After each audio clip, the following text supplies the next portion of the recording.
I remember the first thing dispatch told me about County Line Road. They said nothing ever happens there. Not rarely. Not quiet most nights. Nothing. I didn't think much of it at the time. I was new, still trying to prove I could handle a solo shift without messing something up.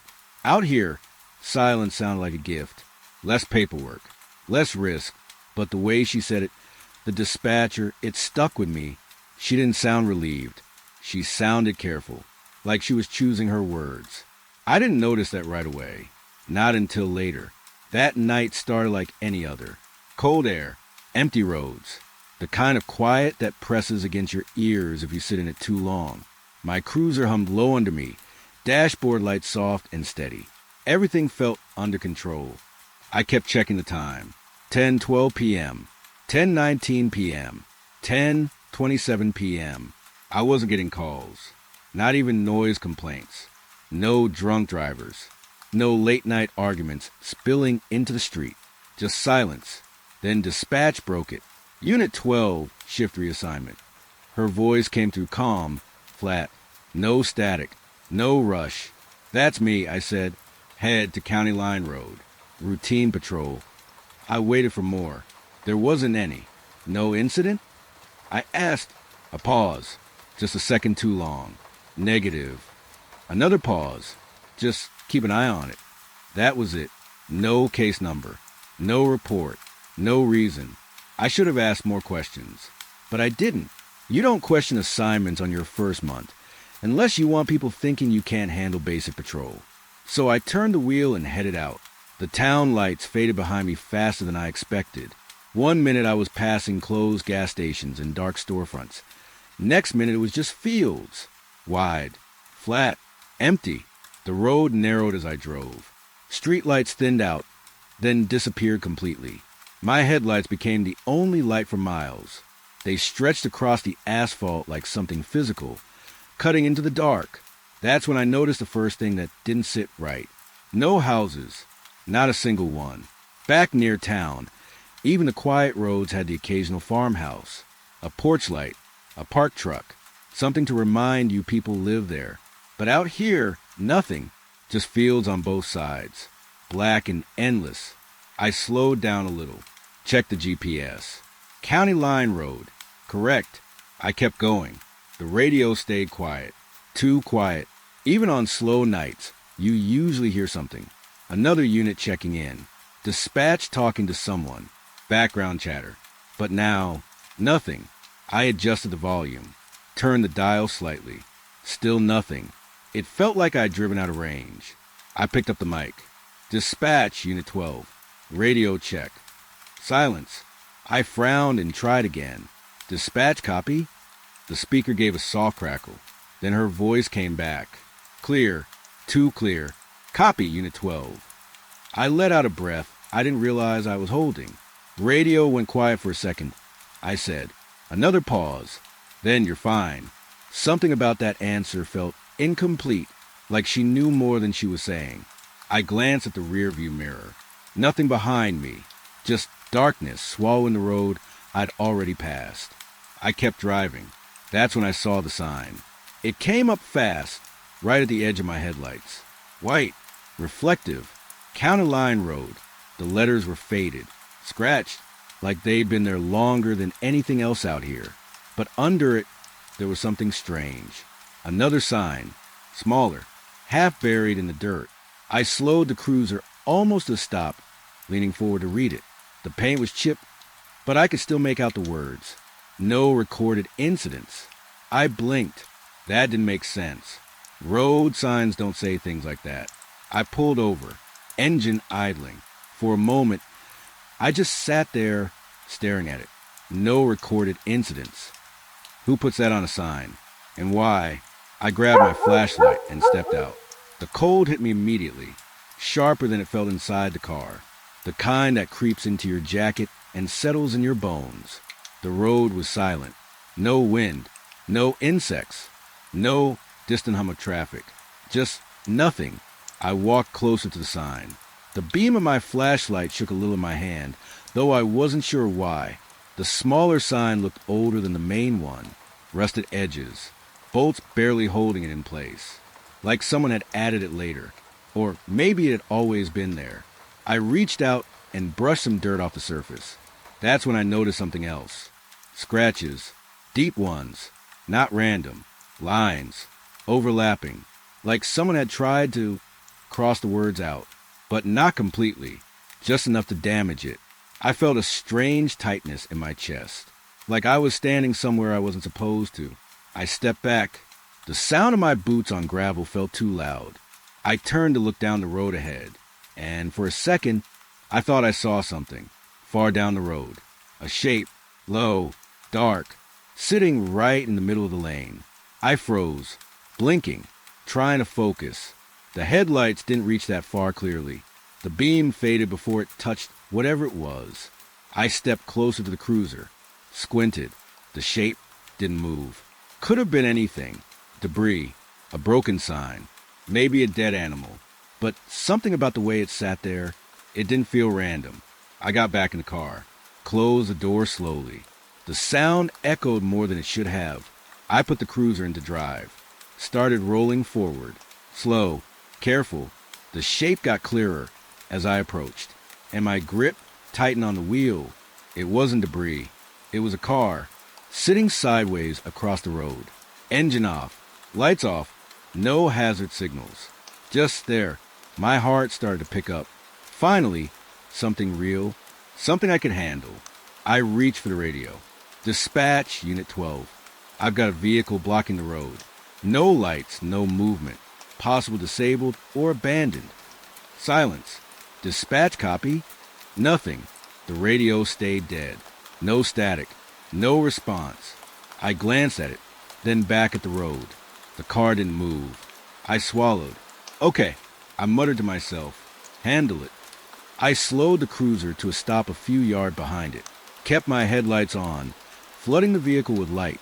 It was an older sedan. Paint dull, windows dark. I couldn't see inside. No license plate on the back. That was the second thing that didn't sit right. I stepped out again, hand resting near my holster. Not drawing, just ready. Police! I called out. My voice sounded small in the open air. No answer. I took a few steps closer. Anyone inside the vehicle? Nothing. I circled slowly toward the driver's side. The closer I got, the more something felt off. Not dangerous. Not yet. Just wrong. Like walking into a room where a conversation had just stopped. I reached the window, shined my flashlight inside, and froze. The seats were empty. No keys, no signs of anyone being there. But the seatbelt on the driver's side was pulled tight, locked in place, like someone had been sitting there. Recently, I stepped back. A slow chill moved up my spine. I looked around. The road behind me was empty. The fields on both sides, still, too still. I turned back the car, and that's when I saw it, on the inside of the windshield. Faint, barely visible unless the light hit it just right. Words, scratched into the glass from the inside. I leaned closer, heart pounding now. The letters were uneven, jagged, like they'd been carved in a hurry. I read them once, didn't understand. Read them again, and this time, I did. They don't log this road. My mouth went dry. I stepped back slowly. The air felt heavier now, thicker. I reached for the radio again, pressed the button. Dispatch, I need... The radio clicked on, but it wasn't her voice that came through. It was mine, distorted, delayed. They don't log this road. I froze. The same words. My words. But I hadn't said that. Not out loud. The speaker crackled again. Then silence. I stared at it. My reflection stared back from the windshield of the empty car. But for a second, just a second, it didn't move when I did. And that's when I realized something that didn't make sense. Something I couldn't explain. Something I didn't want to believe. I checked the road behind me again, and I couldn't see my own tire tracks anymore. I didn't leave right away. That was my first mistake. I kept staring at the road behind me, trying to make sense of it. My headlights were still on, cutting across the asphalt, but the surface looked untouched. No tire marks. Not mine, not from the cruiser. It didn't make sense. I had just driven here. I knew I had. I could still feel the steering wheel in my hands, the slight pull when the road curved. But the ground behind me looked clean, like nothing had passed over it in a long time. I swallowed and forced myself to look away. Focus. Handle what's in front of you. That's what training drills into you. I turned back toward the abandoned car. The words on the windshield were still there. They don't log this road. For a second, I tried to convince myself it was a prank. Some bored kid carving things into glass. Maybe a stolen car dumped out here. Something normal. Something explainable. I stepped closer again. Shined my light inside. The seatbelt was still locked tight. But now, there was something else. The driver's seat had an impression. A dip, like someone had just gotten up. Fresh. I felt my chest tighten again.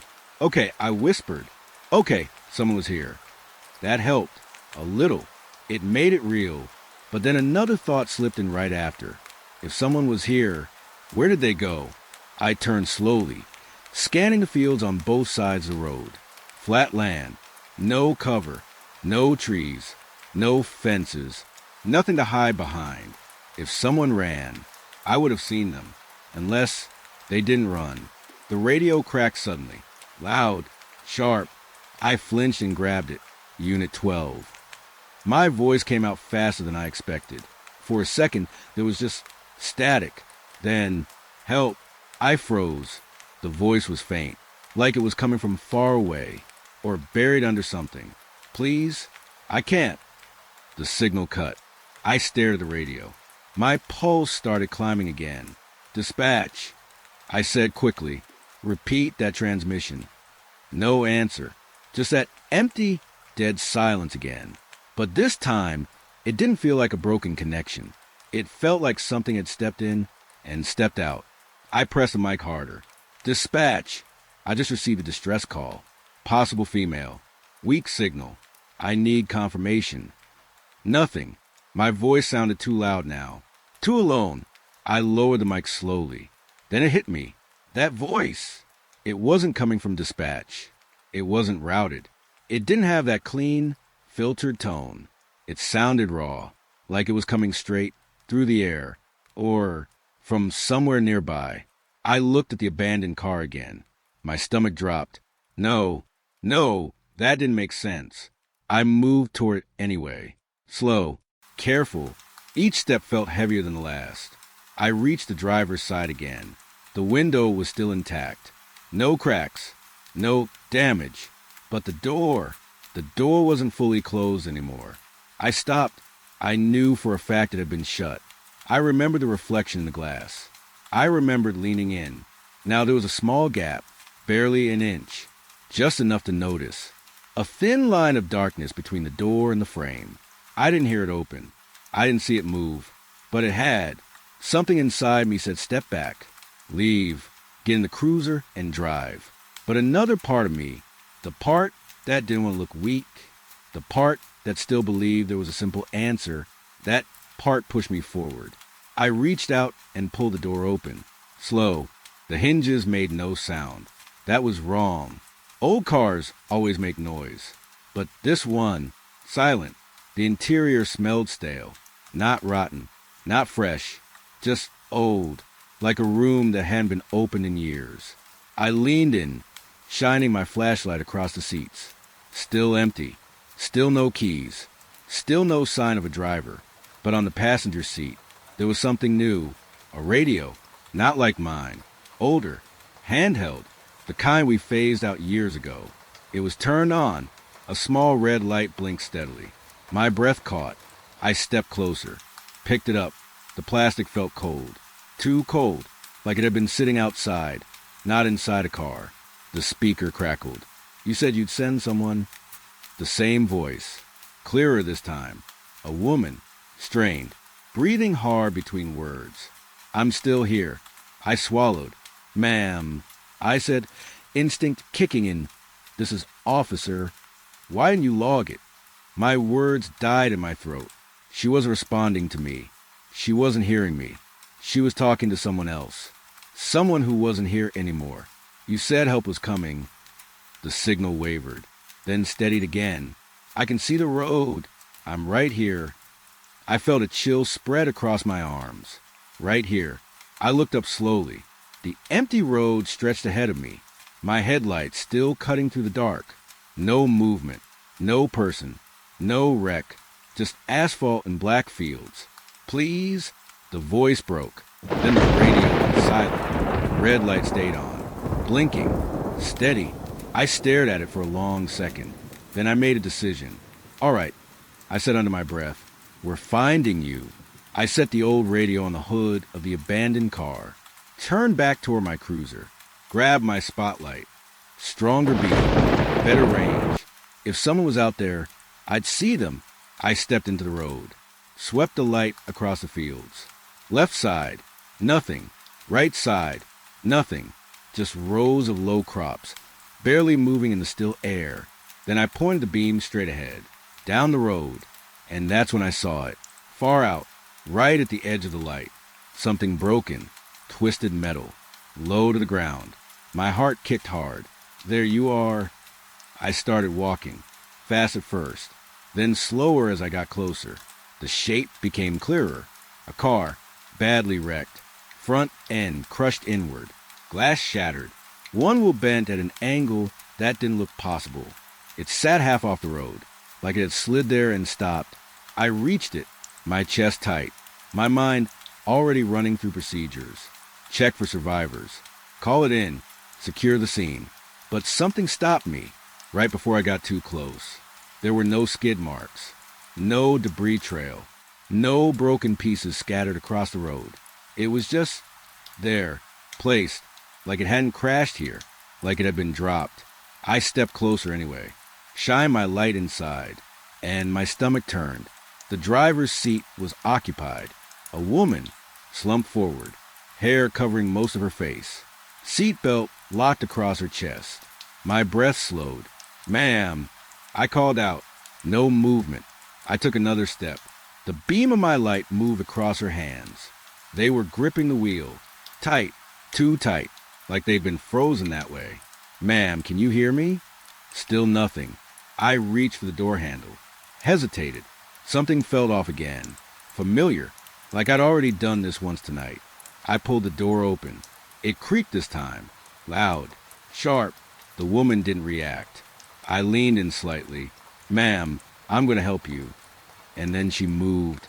Not fast, not sudden, just enough. Her head lifted a few inches. Slow, heavy, like it took effort. My body went still.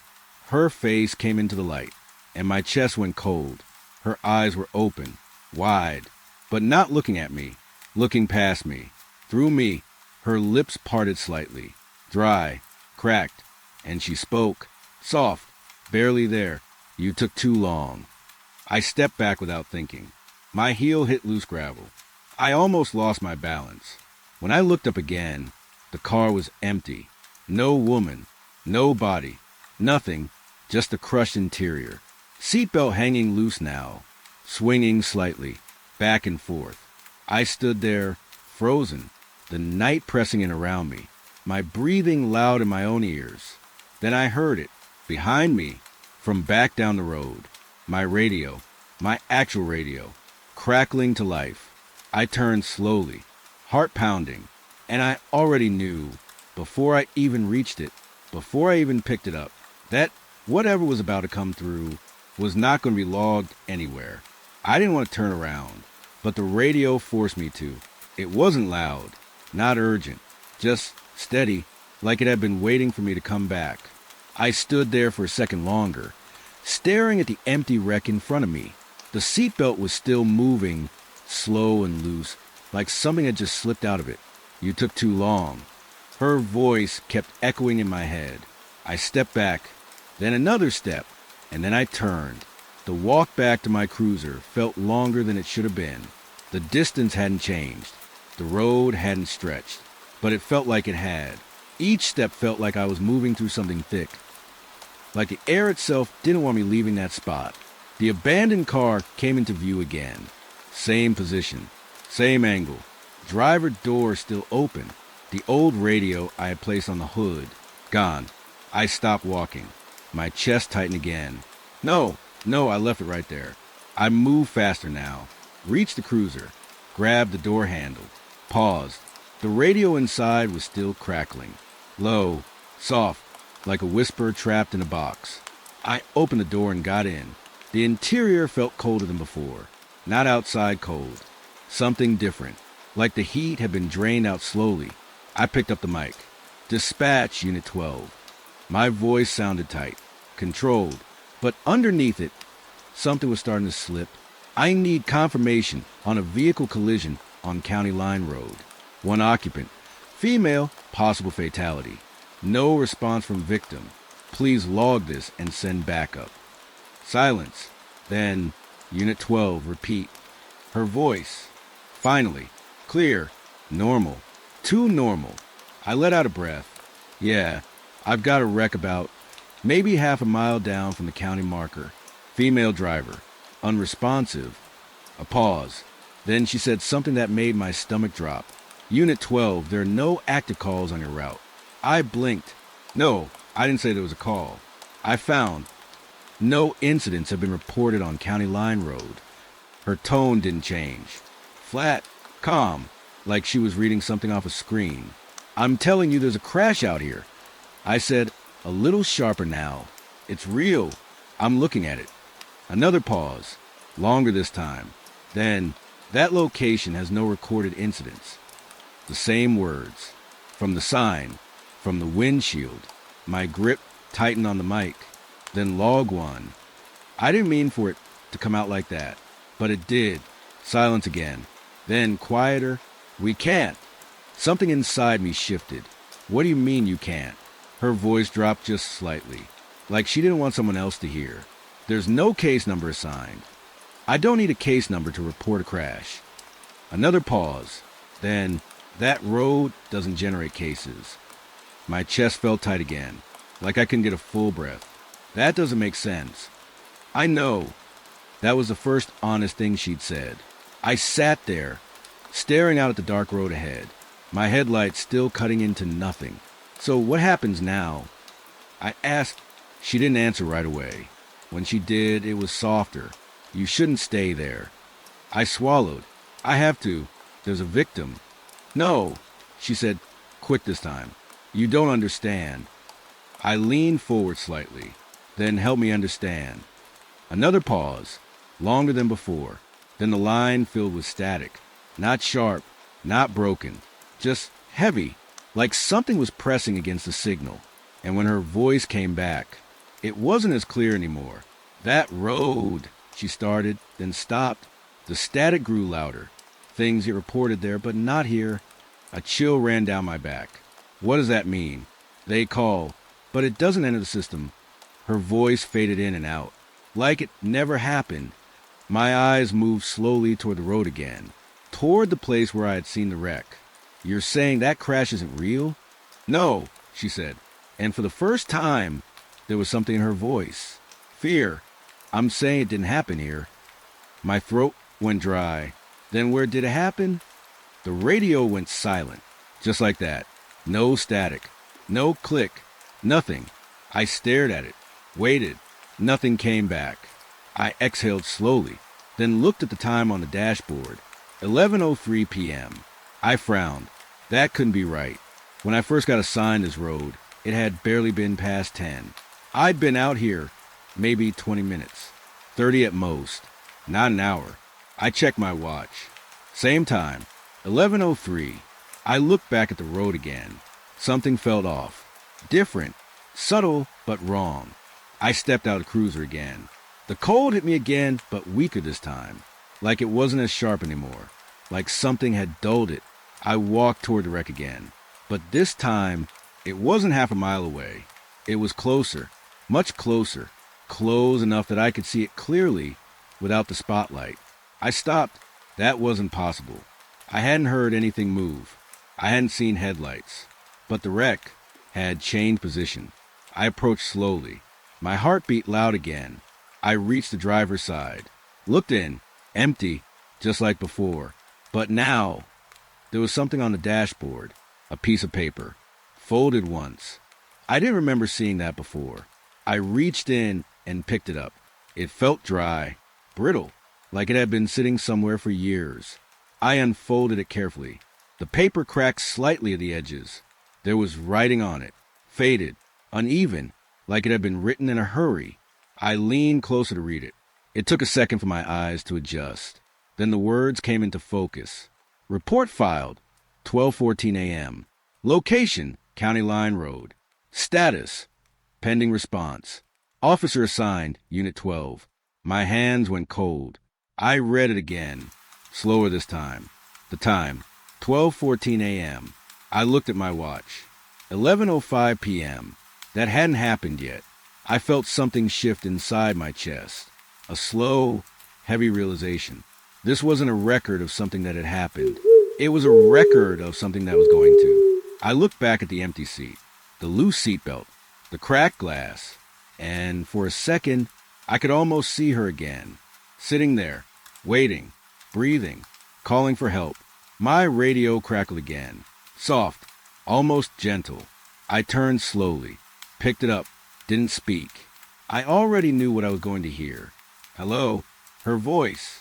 Clearer now, closer. I think I crashed. I closed my eyes for a second. Is anyone coming? My grip tightened around the radio. My throat felt tight, because this time there was no delay, no distortion, no distance. She wasn't calling from somewhere else. She was calling now, and I hadn't answered yet. The address didn't exist. That's the first thing I checked. Dispatch read it out twice. Slow, clear, like they wanted to make sure I didn't mess it up. Route 6, Old Miller property. Welfare check. I repeated it back, logged it, even typed it into the system on my screen. Nothing came up. No owner file. No tax record. No prior calls. Just a blank result. I remember staring at it for a second longer than I should have. Then I asked, who requested the check? There was a pause. Paper shuffling on the other end. Or at least it sounded like it. Then, no caller ID. I frowned. Anonymous. Another pause. No record of the call coming in. That didn't make sense. You're dispatching me to a house based on a call you didn't receive? Silence. Then quieter. Just go check it. Something about the way she said it made me stop asking questions. Not because I understood. Because I didn't think I'd get answers. So I started driving. Route 6 runs far out past the main town, past the gas stations, past the last streetlight. After that, it's just open land and broken fences. The road felt longer than usual that night. Or maybe it was just the quiet. No traffic, no radio chatter. Just the hum of the engine and the soft crunch of tires on worn asphalt. I checked the GPS again. Still nothing. No listing for Miller property. No marked structure. Just a thin line of road cutting through empty land. All right, I muttered, maybe it's old. Some places out here never get updated on maps. People move. Houses decay.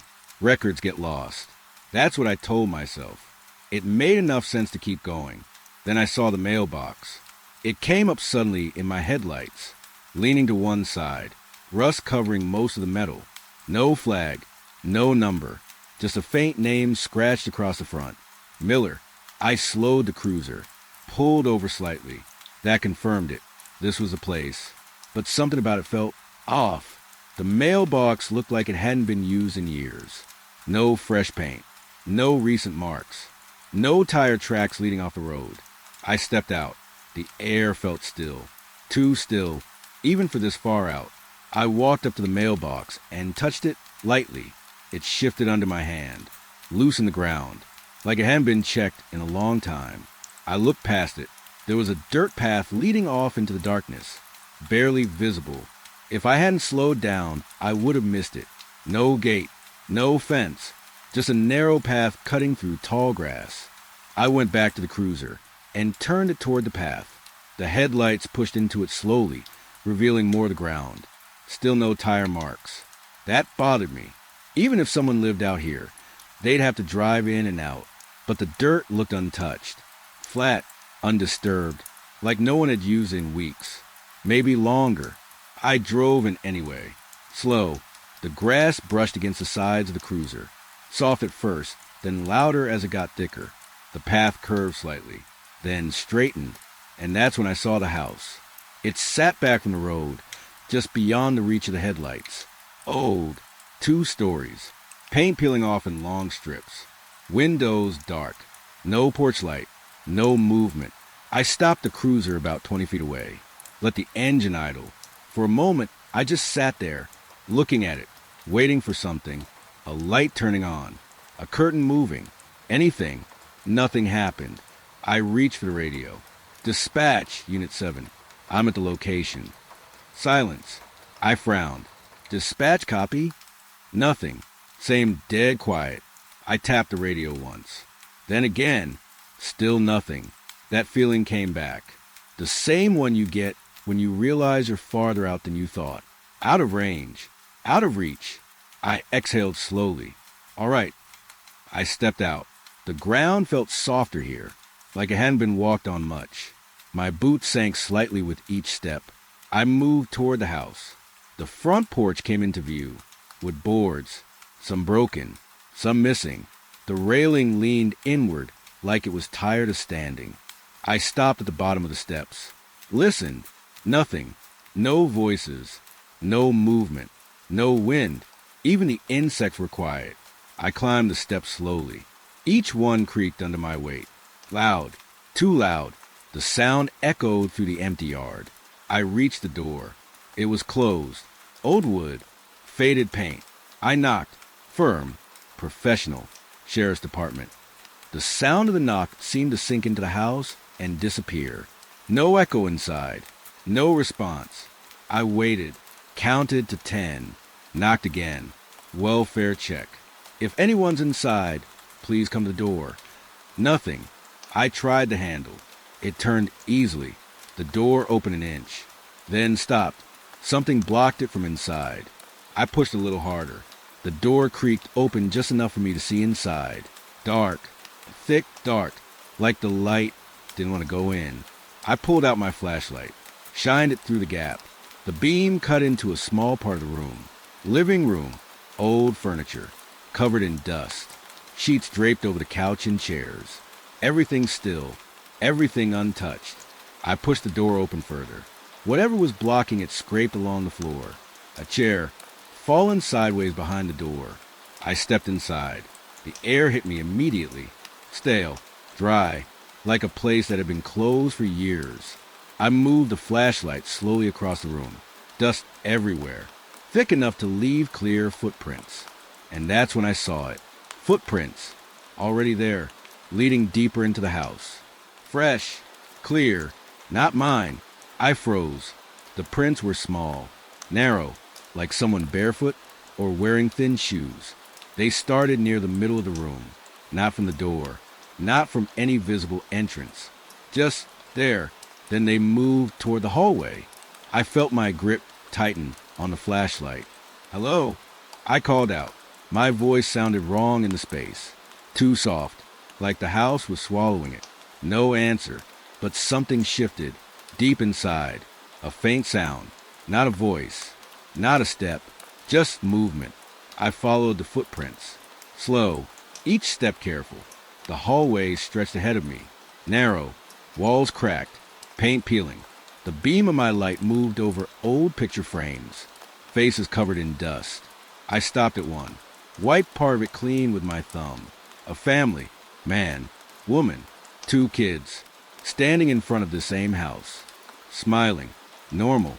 Alive. I looked closer. Something about the photo felt wrong. Then I saw it. The eyes. All of them looking slightly off. Not at the camera. Not at each other. All facing the same direction. Towards something outside the frame. I stepped back. The floor creaked under me. That sound again. From deeper inside. A soft drag. Like something being pulled slowly across wood. I turned the flashlight toward the end of the hallway. There was a door. Half open. Dark inside. The footprints led straight to it. Then stopped. Right at the doorway. I moved closer. Each step slower than the last. My breathing felt louder now. Too loud. I reached the door. Pushed it open gently. The room inside was small, bare, just a table, one chair, and something on the table. A phone, old, landline, off the hook. I stepped closer. The line made a soft noise. Not static, not silence, something in between. I stared at it, then I slowly picked it up, held it to my ear. For a second, nothing. Then, you came. I froze. The voice was right there. Close. Not distant. Not broken. Right on the line. I didn't think anyone would come. My throat went dry. Who is this? I asked. A pause. Then, it took a long time. My chest tightened. I didn't say anything. I didn't have anything to say. Because I knew, deep down, this wasn't a call someone had just made. This was something that had been waiting. The voice on the phone didn't hang up. It just stopped breathing. That's the only way I can explain it. 1 second. There was air moving through the line. Slow, weak, like someone trying to stay calm. Then nothing. Not a click. Not static. Just the absence of a person. I stood there holding the receiver longer than I should have. Waiting. Hoping it would come back. It didn't. I lowered it slowly. But I didn't put it down all the way. Something about that felt wrong. Like ending the call would mean something I didn't understand yet. So I let it hang halfway off the hook. Still connected. Still open. I stepped back from the table. The room felt different now. Before it felt empty. Now it felt used. That's the only word that fits. Used. Like someone had been sitting there not long ago. Waiting. Talking. I moved my flashlight across the table again. That's when I saw it. A cup. White ceramic. Sitting near the edge. I was sure it wasn't there before. I stepped closer. The inside of the cup was dark. I leaned in slightly. Coffee. Fresh. Not steaming, but not cold either. Somewhere in between. I reached out and touched the side. Warm. My hand pulled back immediately. My mind tried to explain it. Someone came through here recently. Maybe squatting. Maybe using the house. But that didn't match the dust. Didn't match the footprints starting in the middle of the room. Didn't match the records. I stepped out into the hallway again. The air felt thicker now. Harder to breathe. My flashlight moved slowly across the walls. Something had changed. I couldn't say what at first. Then I noticed it. The dust. It wasn't even anymore. Parts of the wall were cleaner. Smudged. Like something had brushed against them. Recently, I followed the marks. They led farther down the hallway. Past the family photo. Past the cracked paint. Toward another room. The door was open. Wider than before. I was sure of that. I would have noticed. I stepped closer. The floor creaked under me again. But this time, it echoed differently. Like the house was reacting. Listening. The room inside looked like a kitchen. Old cabinets. Rust around the handles. A sink full of dishes. I moved the light across them. They weren't covered in dust. They were wet, not dripping. Just recently rinsed. My chest tightened again. No, I whispered. That didn't make sense. Nothing about this made sense. I stepped inside. The air felt slightly warmer here. Not by much, but enough to notice. The kind of warmth that doesn't belong in an empty place. I moved toward the counter. There were crumbs. Fresh. Small pieces of bread, or something like it, scattered near a plate. The plate had a smear on it, like someone had eaten quickly. Then left. I looked toward the sink again. One of the taps moved, just slightly. I froze. My light stayed fixed on it. It didn't turn. It didn't drip. It just shifted, like something had brushed past it. But there was nothing there. I stepped back, slow, careful. My breathing felt louder again. Then I heard it, upstairs. A sound, soft, but clear. A step with creaking underweight. I looked up toward the ceiling. The sound came again. Another step, slow, dragging slightly, like someone wasn't walking properly. I swallowed. Sheriff Department. I called out. My voice felt smaller now, like it didn't belong here. Anyone upstairs? No answer, but the step stopped. That was worse, because now I knew something had heard me. I moved back into the hallway. my flashlight shaking slightly now. The stairs were at the far end, narrow, old wood, dark leading up. I took one step toward them, then stopped. Something caught my eye. The photo on the wall. The family. I hadn't looked at it properly before. Now I did, and my stomach dropped. The dust I had wiped earlier. It was back, like I had never touched it. I stepped closer, wiped it again, harder this time. The faces came into view. Same family, same pose. But something had changed. The eyes. Before, they were looking off to the side. Now, they were looking forward, straight at me. I felt a cold wave move through my chest. No! I stepped back quickly. The floor creaked loud under me. Upstairs. Another step. Closer this time. Not moving around. Moving toward the stairs. I turned slowly. My light aimed upward now. The darkness at the top of the stairs felt heavy, like it wasn't just shadow, like it was something else. Waiting. I took a step back. Instinct. Get outside. Call for backup. Reassess. That's what I should have done. But then, the phone rang. Sharp. Loud. From the room behind me. I flinched. Turned fast. The sound echoed through the house. Not like before. Not distant. Not buried. This was clear. Present. Real. I moved back into the room. The receiver was still hanging. Still off the hook. But the phone was ringing anyway. That didn't make sense. I stared at it. One ring. 2. 3. I reached out slowly and picked it up. The ringing stopped instantly. Silence. Then, you left.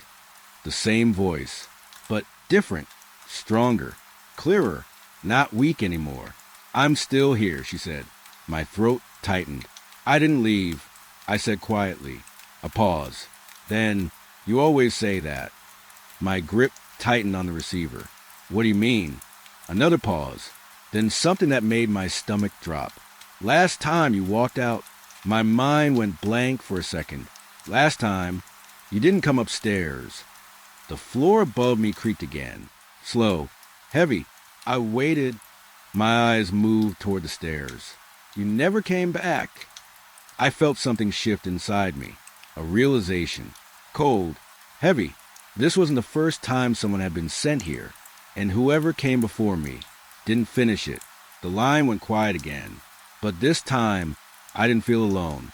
Because upstairs, something started moving again. And now, it wasn't slow anymore. I didn't go upstairs. Not yet. My body knew better before my mind could catch up. Something up there had started moving faster. And it wasn't trying to hide anymore. So I stepped back into the hallway instead. Slow. Quiet. Trying not to let the floor give me away. The phone was still in my hand. I hadn't even realized I was holding it until I felt the cord drag behind me. I lowered it gently onto a small table near the wall. Didn't hang it up. Didn't end the call. I didn't want to hear that click. Didn't want to know what would happen if I did. The house felt awake now. That's the only way I can say it. Before it felt empty. Now it felt like it was watching, waiting to see what I would do next. I moved the flashlight across the hallway again. The photo, the same family.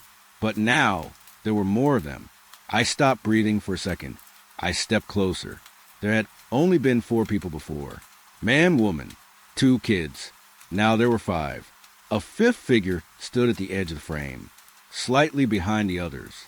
Tall, face blurred, like it hadn't fully developed in the picture. I leaned in. The dust on the glass shifted again. Not falling, not blowing, just moving, like something had brushed across it from the inside. I stepped back fast. My shoulder hit the wall. The sound echoed down the hallway. Upstairs. Something stopped. Dead quiet. I froze. Then slowly, a single step, right above me. Heavy, deliberate, like it knew exactly where I was. I held my breath. Waited. Nothing else came. Not yet. I forced myself to move again, away from the stairs. Further down the hallway, there was another room at the end. The door was closed this time. I was sure it had been open before. I stood there for a second, staring at it. My hand felt heavy as I reached for the handle. Cold metal. I turned it slowly. The door creaked open. The smell hit me first. Not rot, not decay. Something softer, like fabric that had been sitting in a closed space. I stepped inside. Bedroom. Small. Simple. A bed against the wall. Sheets slightly wrinkled. Not covered in dust. That was the first thing. Every other surface in this house had dust. Thick. Undisturbed. But the bed looked used. Recently. I moved closer. The blanket had a crease down the middle, like someone had just gotten up. I reached out, touched the sheet. Still warm. My hand pulled back immediately. No. I whispered it without thinking. That didn't make sense. Nothing here should be warm. I turned slowly. My light moved across the room. A dresser, old wood, scratches across the surface. And on top of it, photos, dozens of them, stacked, spread out, some leaning against a mirror. I stepped closer, picked one up, the same family, standing in the yard, different day, different clothes, same house behind them. I flipped it over. A date was written on the back. I grabbed another, same family, inside the house, the living room, clean, bright, alive, another date, another photo, same year, same people, same smiles. I felt a slow pressure building in my chest, like something wasn't lining up. I kept flipping through them. Every photo, same family, same year, over and over. Then I found one that didn't match. The image was darker. The house looked older. Paint peeling, windows dim, like it does now. The family stood in front again, but they weren't smiling.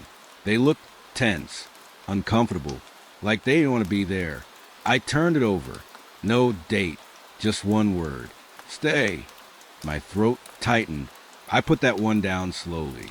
Picked up another. Same setting. Same house. But now, there were only 3 of them. The father was gone. The woman stood in the same spot. The 2 kids beside her. Their faces looked different. Not sad. Not scared. Just empty. I checked the back. No date. Just another word. Wait. I swallowed, picked up another. 2 people, the woman and 1 child, standing closer together now. The other child gone, the house behind them darker. Windows almost black. Back of the photo. Don't leave. My hands felt cold now. I reached for the last one. Only 1 person. The woman, standing alone, closer to the camera. Her face clearer. Eyes wide. Mouth slightly open, like she was about to say something. Behind her, the house looked wrong. The windows weren't dark anymore. They were filled, not with light, with shadow, like something inside was pressing outward. I turned the photo over. My breath stopped. You left. I dropped it. It hit the floor softly, but the sound felt loud in the room. Too loud. The mirror above the dresser caught my attention. I hadn't looked at it before. Now I did. My reflection stared back, but something was off. My posture, my shoulders, they didn't match. I stood still. The reflection adjusted slowly, like it was catching up. My chest tightened. No! I stepped back. The reflection didn't. It stayed still for a second longer, then moved. Too late, too slow, like it wasn't fully connected to me. I turned away from it, fast. Didn't want to see it again. That's when I noticed something else. The closet door. It was open now, just slightly. I was sure it had been closed. I hadn't touched it. I hadn't even looked at it before. Now it stood there, waiting. I moved toward it, slow, each step careful. The air felt colder near it, like something inside was pulling warmth away. I reached the door, placed my hand on it, pushed it open. The hinges didn't make a sound. Inside, clothes, hanging neatly, too neatly, like someone had just arranged them. I moved the light across them. Shirts, dresses, all clean, all still. Then I saw it, at the back, between the hanging clothes. A gap, dark, deeper than it should have been. I leaned closer. The light didn't reach the end. It just faded, like the space kept going. That didn't make sense. The wall should have been right there, but it wasn't. I took a step back. my heart beating faster now. From behind me, a sound, soft, close. I turned slowly. The photos on the dresser had changed again. I could see it from where I stood. The last photo, the one with the woman alone. It wasn't just her anymore. There was someone standing behind her now. Tall, blurred, the same figure from the hallway photo. Closer this time, clearer, watching. My chest tightened, because I didn't need to turn around to know something. I wasn't alone in that room anymore. And whatever had been upstairs wasn't upstairs anymore. I don't remember walking out of the house. That's the part that bothers me the most. One moment I was standing in that bedroom, staring at those photos, feeling like something was right behind me, and the next, I was outside, standing near my cruiser, breathing hard, cold air filling my lungs like I'd just come up from underwater. I turned immediately. The house stood there, still, dark, quiet again, no movement, no sound, no footsteps upstairs, no dragging noises, nothing. It looked empty, exactly like it had when I first arrived. For a second, I just stared at it, trying to figure out how I got out, trying to remember if I ran, if something chased me. If I saw, nothing came back, just a blank space where those seconds should have been. I checked my watch. 12:38 a.m. My chest tightened. That wasn't possible. I hadn't been inside that long. It felt like maybe 20 minutes, 30 at most, not over an hour. I looked toward the dirt path. My headlights still cut through it, but something had changed. There were tire tracks now, fresh, deep, leading away from the house. I stepped closer, knelt down slightly, ran my fingers along the grooves. Still soft, still holding shape. Someone had driven out recently, but I hadn't heard an engine. I hadn't seen headlights, and my cruiser had been blocking the path. So how did they leave? I stood up slowly. My eyes moved back to the house, and that's when I noticed it. A light, faint, warm, coming from inside, from the kitchen window. I froze. That hadn't been there before. I was sure of it. The house had been completely dark. Now there was a glow, soft, like a lamp, or a ceiling light. I felt that tightness in my chest again, that same pull. Part of me said get in the car, leave, call it in, let someone else handle it. But another part of me, the part that needed answers, that part pulled me back toward the house. I started walking again, slow, careful. The porch creaked under me just like before, but this time it didn't echo as much. Like the house was full now. I reached the door. It was open, wider than before, not just cracked, fully open, waiting. I stood there for a second, listening, and this time I heard something. Voices, low, muffled, like people talking in another room. My heart started to beat faster. Not fear, not yet. Relief. For the first time since I got here, it felt like something normal. People, alive, talking. I stepped inside. The air felt warmer now, noticeably, like someone had been living here, using the space. I moved into the hallway. The dust was gone, not fully, but disturbed. Footprints everywhere now, overlapping, crossing each other. Not just one person anymore, multiple. I followed the sound of voices. Toward the kitchen, the light grew brighter as I got closer. My hand moved toward my radio out of habit. Dispatch, I've got. Static, no response. Of course. I stepped into the kitchen doorway and stopped.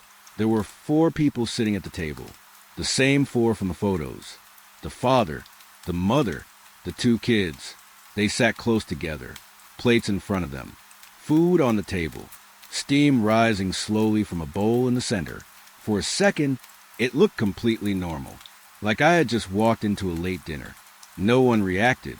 No one looked at me. They just sat there, still. I cleared my throat. Sheriff's Department. Nothing. The father's hand rested on the table. The mother's fingers wrapped around the glass. The kid sat straight, staring forward. No blinking. No movement. I took a step closer. Is everyone okay here? Still nothing. The voices I heard earlier, gone. completely, like they had never been there. I felt something shift inside me, that same wrong feeling, the same one from earlier, but stronger now. I moved closer to the table, slow, careful. My flashlight stayed lowered. I didn't need it anymore. The room was fully lit. I looked at the father. His face was pale, not sick, not tired, just empty. His eyes were open, but they weren't focused. Not on me, not on anything. I stepped closer, close enough to see his chest. It wasn't moving. I swallowed, looked at the mother. Same thing. Eyes open, hands still, no breath. The kids, worse. Their faces looked too calm, too still, like they had been posed that way. My chest tightened. No! I reached out slowly. My hand hovered near the father's shoulder. I didn't want to touch him, but I needed to know. I placed my fingers lightly against his arm. Cold, not just cool, cold, like something that had been left out too long. I pulled my hand back quickly. My pulse started racing. They're not alive. The words came out before I could stop them. And that's when the mother blinked. Slow, deliberate. I froze. Her eyes shifted. Not much. Just enough to lock onto me. My breath caught. Her lips moved slightly. Dry. Cracked. You came back. My heart slammed against my chest. I stepped back instinctively. The chair legs scraped lightly across the floor. But no one else moved. Just her. Just her eyes. You left us, she said softly. Her voice didn't match her body. It was too steady, too present. We waited. The father's head tilted slightly, not lifting, just adjusting. The sound it made, a soft, stiff crack. The kids turned their heads at the same time, too perfectly, too smoothly, all of them looking at me now. I couldn't move. You're late again, one of the kids said. The voice was flat, not emotional, just stating a fact. My throat felt tight. I just got here, I said. Even as I said it, I knew it sounded wrong. The mother's lips curled slightly. Not a smile. Something else. You always say that. The same words. From the phone. From before. My mind started connecting things I didn't want it to. How long have you been here? I asked. No one answered right away. Then the father spoke. His voice low, dry, since you didn't log it. A chill ran down my spine. The room felt heavier now, like the air was pressing in. I can log it now, I said quickly. I can call it in. I can... No, the mother said. Firm, final. It doesn't work like that. The light above the table flickered. Once, then steadied. The shadows behind them moved slightly, not matching the light, moving on their own. We stay, she said, until it's done right. My hands felt cold again. What does that mean? No answer, just silence. Then the empty chair at the table shifted, slowly, sliding out, toward me. The sound scraped across the floor, loud, final, an invitation, or something worse. I stared at it, didn't move, didn't sit, because something inside me already knew. If I did, I might not get back up. It started with a voice that wasn't meant for me. Low, distant, almost buried under static. Unit 3, respond. I froze with my hand still on the wheel. The radio wasn't supposed to sound like that. Our channel is clean, digital. No bleed, no overlap. You either hear dispatch or nothing. But this sounded old, crackling, like something coming through a broken speaker from another time. I glanced down at the console. The frequency was right. My channel. No crossband. No skin mode. Just me and whatever that was. Unit 3, do you copy? The voice dragged slightly, like the words were being pulled apart as they came through. I picked up the mic slowly. Dispatch, Unit 9. I'm getting interference on the line. I waited. Nothing. Just silence. Then, subject is still inside. The same voice. Not dispatch. Not anyone I knew. I felt a tightness in my chest. Dispatch. I tried again. Still nothing. I checked the signal bars. Full. No reason for a dead channel. I tapped the radio once. then switched briefly to backup frequency. Clear, normal chatter came through for a second. Another unit checking in. Routine traffic stop. Everything fine. I switched back. The static returned instantly. Heavier now, like it had been waiting for me. Don't go in alone. I swallowed. The voice wasn't just distorted. It sounded strained, like someone talking through pain or fear. I leaned back in the seat, looked out at the road. Empty stretch of highway. No cars, no lights, just a long line of asphalt disappearing into darkness. All right, I muttered, just noise. That's what it had to be. Signal bounce. Old equipment picking something up from far away.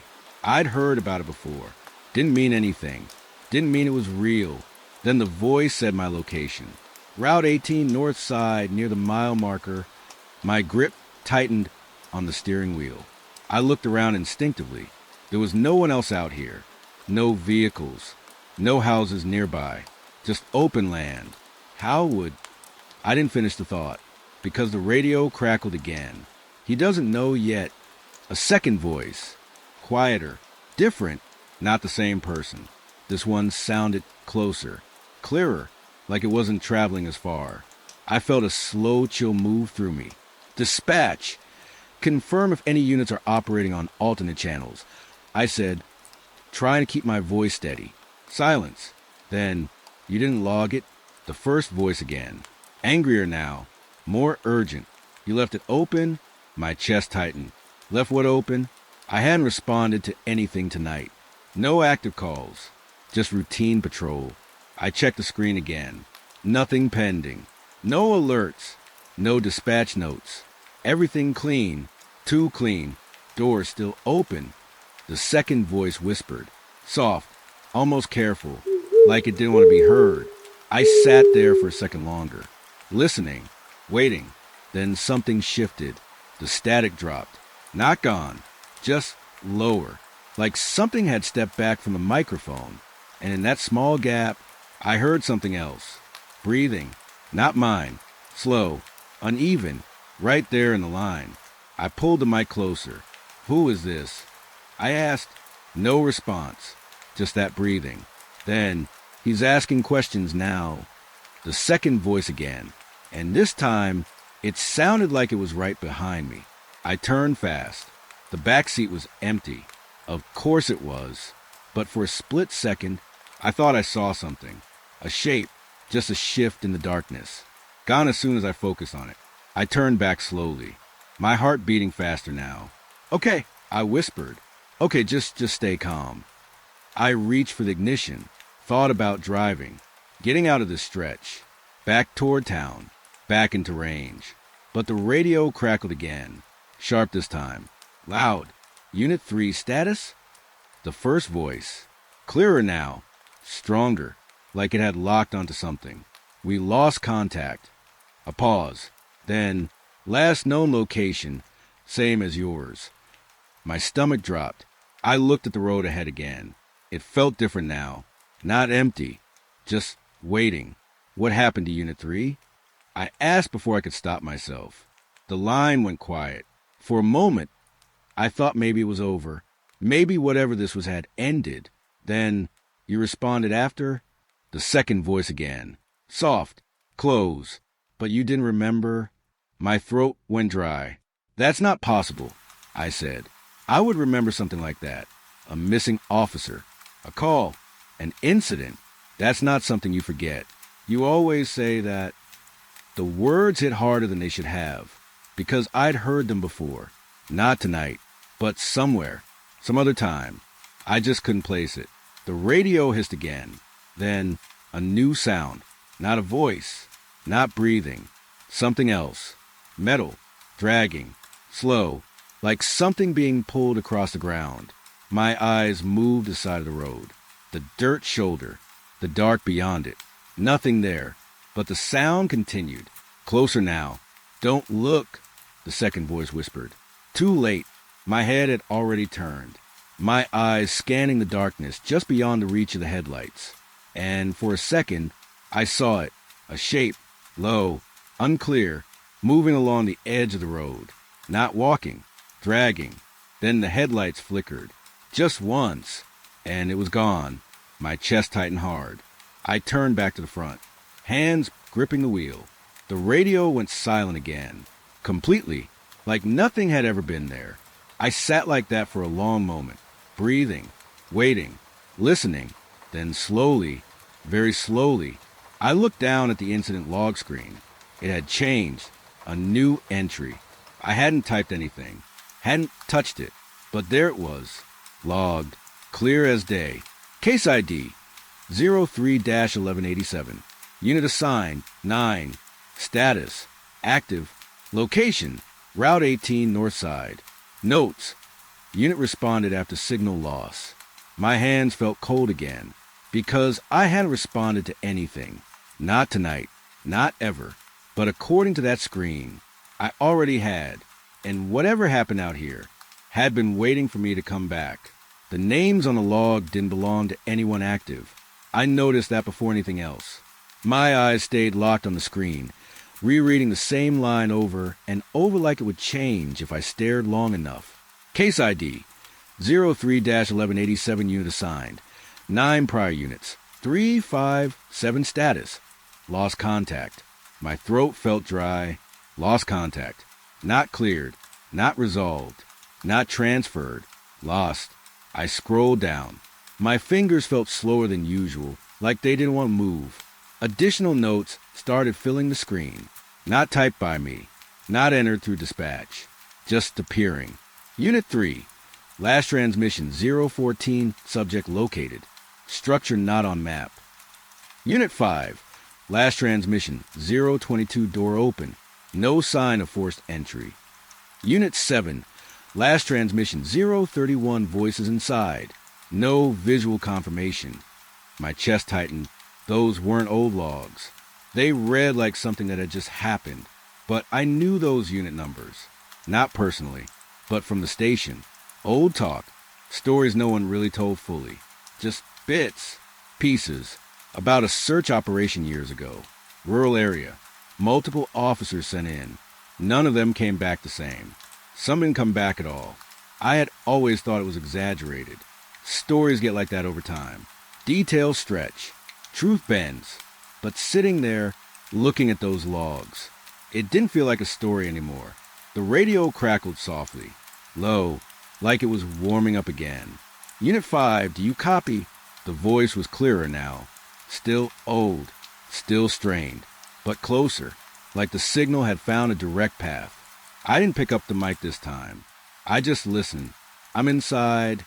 A pause. I don't think I'm alone.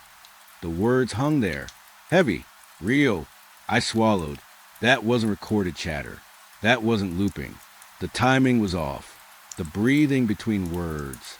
It changed, like whoever was speaking was reacting to something. Right now, movement in the hallway. A soft thud came through the line. Not from outside, not from the road, from the radio. I leaned closer. It's not matching the layout. My eyes flicked back to the road. Still empty, still quiet. But now it felt like the silence had weight, like something was just out of sight, listening. This isn't the same house. The words hit something in my head, something familiar, a thought I couldn't fully grab. Same house, different layout, like it changes depending on who walks in, or when. The radio hissed. Then, another voice, different tone, more controlled. Unit 7, I've got visual. My chest tightened again. Family of 4 at the table. I stopped breathing for a second. They're not responding. The same scene, the same words, from before, but not from me, from him, from Unit 7. They're looking at me now. My grip tightened on the edge of the console. They weren't before. The line went quiet. Then, don't sit down. The whisper cut through everything. Soft, urgent, familiar. The same second voice I had been hearing. Always quieter, always closer. If they ask you to sit, don't. I felt a cold wave run through me, because I remembered the chair, sliding out, waiting. The radio crackled again, louder this time. Unit 3 status update. A new voice, stronger, commanding, dispatch, or something like it. But not mine. Not from tonight. We're losing your signal. Silence. Then, I'm in the hallway. Unit 3 again. His voice shaky now. There's pictures on the wall. I closed my eyes for a second, already knowing what he was going to say. They keep changing. My stomach dropped. There's more people in them now.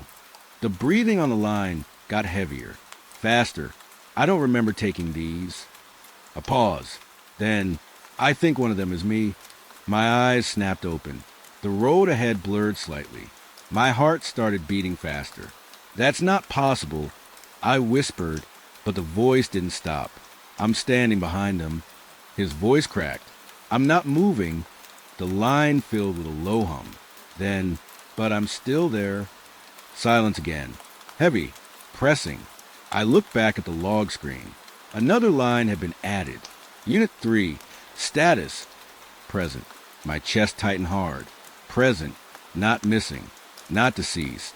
Present. Where? I asked quietly. The radio answered. Still here. The whisper again. Closer than before. We don't leave. My hand moved slowly toward the mic. But I didn't press it. I didn't know who I would be talking to. Or what would answer. You came back, the whisper said. That means it's your turn now. My throat went dry. My turn for what? A pause. Then the first voice came back. Clear, right in my ear. To finish the report, the word sat there. Simple, but heavy. I looked at the screen again. The case file was still open, blinking, waiting. There was a new section now. Incomplete. Report status. Unfiled. Subject. Unresolved. Officer. Underscore. A blank space. Waiting to be filled. My name felt heavy in my chest, like it already belonged there. Just write it. The voice said. Tell them what happened. I swallowed. What happened? I asked. Silence. Then all the voices at once. Layered. Broken. We went in. We heard them. They were already waiting. We sat down. The last words came through slower. Heavier. We can get back up. The radio went dead. No static. No hum. Nothing. Just silence. I stared at it. Then slowly, I looked up at the rear view mirror. And for a second, I saw someone sitting in the back seat. Uniform. Still, head slightly tilted. Watching me. I blinked, and it was gone, but the seatbelt was pulled tight, like someone was still sitting there, and hadn't moved. The radio didn't go silent. It started repeating. That was worse, because silence at least feels like an ending. This didn't end. Unit 9, do you copy? Same voice, same tone, same broken static in the middle of the sentence. I sat frozen in the cruiser, my hand still on the mic, not pressing, not speaking, just holding it like it might bite me if I let go. Unit 9, respond. I looked at the screen. The case file was still open, still waiting, still blinking like it had all the time in the world. Subject. Unresolved officer status. Active. That word hit me again. Active. Not missing. Not lost. Active. My throat tightened. That's not me, I whispered. But even as I said it, I wasn't fully sure anymore. The radio crackled again. You're close now. That wasn't dispatch. That wasn't any unit I knew. That was something inside the system. Something living in it. I looked ahead through the windshield. The road had changed. I swear it had. The highway marker I passed a few minutes ago was gone. No sign. No reflectors. Just trees now. Dark. Dense. Like the road had slowly forgotten to be a road. My chest tightened. I checked the GPS. No signal. No route. Just a blank map. But the radio was still locked onto something. Turn left. I didn't move. You already know the way. My fingers tightened on the wheel. No, I said quietly. No, I don't. But my foot moved anyway. Not fast. Not forced. Just wrong. Like it remembered something I didn't. The cruiser turned off the road. Into dirt. Into grass. Into the trees. The headlights caught branches reaching in like fingers. Slow. Close. Watching me pass. The radio voice softened, almost satisfied. Good. That word made my skin crawl. I stopped the car. Engaged the brake. I should have turned around. I should have backed out. But the engine, it didn't respond the way it should have. I tried the ignition. Nothing. Not dead. Not off. Just ignored. Like the car didn't care what I wanted anymore. The radio crackled again. Unit 5, report status. A second voice answered instantly. 2 instantly. We're inside the house. My blood ran cold. That wasn't happening now. That was something else. Something repeating. Something old. Don't look at the photos. That voice again. The warning one. The one that always came softer. Always closer. I opened the door. Stepped out. The forest air hit me immediately. Cold. Wet. Heavy. Not natural night air. Something denser. Like the trees were holding their breath. My flashlight flicked on automatically, but the beam felt weak. Dimmer than before. Like the darkness was absorbing it. I moved forward slowly. Each step sinking slightly into soft ground. No clear path. But the radio kept guiding. Keep walking. I stopped. Looked at the radio. What is this? I asked. My voice felt too small in the forest. You're repeating the route. I frowned. What route? Silence. Then a burst of static. And suddenly, I heard it. Footsteps. Not mine. Ahead. Moving in rhythm with mine. I stopped. They stopped. I moved. They moved. I turned my flashlight forward. Nothing. Just trees. But the sound stayed. Like something invisible was walking exactly where I was. My breathing got heavier. No, I whispered. No, no, no. The radio spoke again. Calm. Almost gentle. You're doing fine. That made me stop completely. Because it sounded like encouragement, not warning. Like I was following instructions correctly. I raised the radio closer. Where are you sending me? A pause. Long. Then, back to the beginning. My stomach dropped. I looked around. The trees felt familiar now. Not visually, not clearly, but in a way my mind didn't want to admit. Like I had been here before. The same broken branch. The same bent tree leaning left. The same smell of wet soil and metal. My light swept across the ground, and I saw it. Footprints. Mine. Already there. Walking ahead of me. Fresh. Like I had just passed this exact spot. But I hadn't. Not like this. My breathing got faster. I stepped forward again. Following them now. Against my will. The radio crackled. Unit 3 status. A new voice answered. Shaky. Close to panic. I'm not in the vehicle anymore. My skin tightened. I can hear the forest. I froze. Because I could hear it too. But I shouldn't have been able to hear him. He wasn't here. I wasn't here. None of us were supposed to be here. It keeps looping, Unit 3 continued. I already said this. My eyes widened slightly. I already said this. The same words repeated. Exactly. Perfectly. Like the sentence had been cut and pasted into time itself. I took a step back. Then another. The forest didn't change. But the feeling did. Like something had realized I noticed. The radio voice returned. Not static this time. Clear. Too clear. You're all still transmitting. My breath caught. What does that mean? I whispered. No answer. Instead, the voices multiplied. Layered. Overlapping. Unit 3. Unit 5. Unit 7. All speaking at once. But not different words. The same words. The same sentences. Repeating. Slightly out of sync.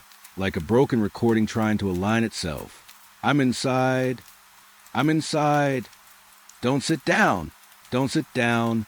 You're late. You're late. My hand started shaking. I turned in place. Slowly. Trying to find direction. But every direction looked the same. Trees. Darkness.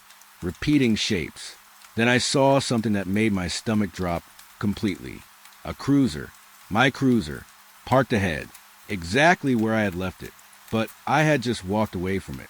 I hadn't circled back. I hadn't retraced steps. But there it was, waiting, engine still running, door open, like it had been expecting me. The radio in my hand crackled one last time. Welcome back. My throat went dry, because I recognize that voice now. Not from dispatch, not from Unit 3, from earlier, from before the forest, from the house. The second voice, the warning voice, the one that always tried to stop me. But now it sounded different, calmer, like it had stopped warning me, because it knew I wouldn't leave anymore. I looked at the cruiser, slowly, carefully, and inside, on the radio console, I saw the log screen, already open, blinking, waiting for input, and the cursor was moving on its own, typing, my name. It started with a voice that shouldn't have existed. Small, shaky, too calm for midnight. Hello, is someone there? I sat up straighter in the dispatch chair. The clock read 12:03 a.m. Dead hour. Quiet shift. The kind where nothing ever happens. Until that moment. Emergency services, what is your location? I asked. A pause. Then a soft breath. I'm in a cornfield. I think. My hand froze over keyboard. Cornfield. We have plenty of those out here. But something about the way the child said it didn't feel right. No crying. No panic. Just certainty. Like they had accepted being lost. What's your name? I asked slowly. Another pause. Longer this time. Then, I don't remember. My stomach tightened a little. Standard protocol says ask location, name, callback number. But there was no number showing on the screen. No ID.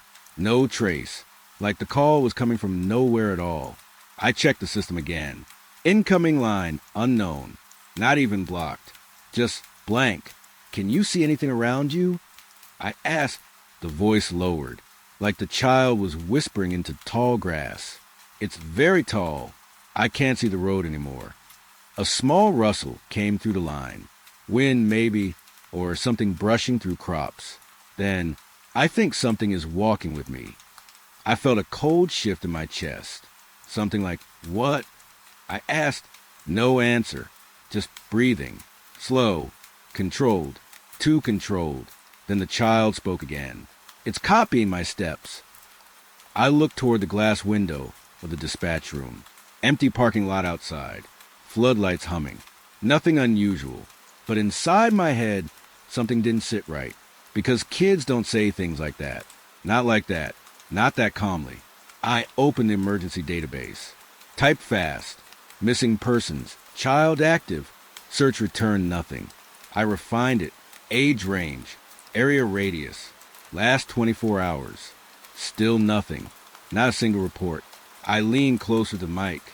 Okay, listen carefully. I said, I don't have any reports of a missing child right now. Can you tell me where your parents are? A long silence followed. Too long. Then, I think they're still at home. My throat tightened. So how did you get there? The answer came instantly. I don't remember walking. That made my skin go slightly cold. Not the words, the certainty behind them. Like the memory itself was missing, not the event. A soft crackle hit the line. Not static. Something deeper. Like the sound of dry corn brushing against itself. Are you sure you're in a cornfield? I asked. Yes, the voice said. Then, after a pause, I've been here before. That sentence hit harder than it should have, because now I realized something small. The voice didn't sound lost. It sounded familiar with being lost. Like this wasn't the first time. I switched lines internally. Radio check to local patrol. Unit 4, do you copy? Any active searches near West Ridge Fields? Silence. Then dispatch system auto-response. No active incidents in that area. I frowned. That didn't make sense. West Ridge Fields were huge. Someone should be out there. Even farmers check those roads at night. But the system stayed clean. Too clean. The child's voice came back. Closer this time. I can see lights now. My heart jumped slightly. Good. I said quickly. Walk toward them. That could be help. A pause. Then, they're not moving. I frowned. What do you mean they're not moving? They're just standing there. Another pause. Longer. Watching me. My grip tightened on the desk. "Stay where you are," I said. "Don't go toward anything until I can confirm help." A soft sound came through the line, like footsteps stopping, then turning, slow, deliberate. "I think they see me now," the child whispered. "Who sees you?" I asked sharply. No answer. Only wind, only corn, only something shifting very close to the microphone. Then a second voice entered the line. Not the child, not human, lower, older, calm in a way that felt wrong. "He's always late." I froze, because that voice wasn't part of the call. It wasn't even coming through the same channel. It felt like it was inside the system itself. "Who is this?" I said immediately. No response. Then the child spoke again, but differently now, like the tone had changed slightly. I found another phone. My stomach sank. "No!" I whispered. "Don't touch anything else." But it was too late. A soft click came through the line, like a second line opening. Then more sound. Not one voice anymore. Multiple. Faint. Overlapping. "Don't go deeper. You already passed the exit. It's not the same field." I stood up from the chair, slowly, my pulse rising now. "Hello," I said into the mic. "Who else is on this line?" The system flickered. Just for a second. The screen dimmed, then brightened again. Call status change. Active. Multiple sources detected. My breath caught. That wasn't possible. We don't merge calls like that. The child spoke again. And now there was fear in it. Real fear. "I think I'm not alone anymore." The wind in the background got louder. Too loud, like something vast moving through crops. Then a new sound. Not footsteps. Not wind. Breathing. Close. Right at the microphone. I leaned back instinctively. "What's happening there?" I asked, voice lower now. The child didn't answer immediately. Then softly, "I think I'm standing where someone else was." My chest tightened. "What does that mean?" A pause. Then, "I see footprints, but they're walking toward me." My hand slowly reached for the emergency alert button, but I stopped because something on the screen changed again. New log entry appeared, automatically. No input. "Incident match found location. West Ridge cornfield prior reports. 3 unresolved." My eyes scanned it fast. 3 unresolved incidents. All from different years. All listed under the same description. Unverified caller reporting child in cornfield. My throat went dry. I clicked one of the old records. Audio file attached. I hit play, and the same voice came through. The child. Identical. Exact tone. Exact breathing. Same words. "I think I'm in a cornfield." My blood turned cold, because the timestamp on that file was from 5 years ago. The line in my headset crackled again, but this time the child's voice was shaking. "Hello, is someone there?" I froze completely, because I was hearing it again, not from the recording, from live, at the same time.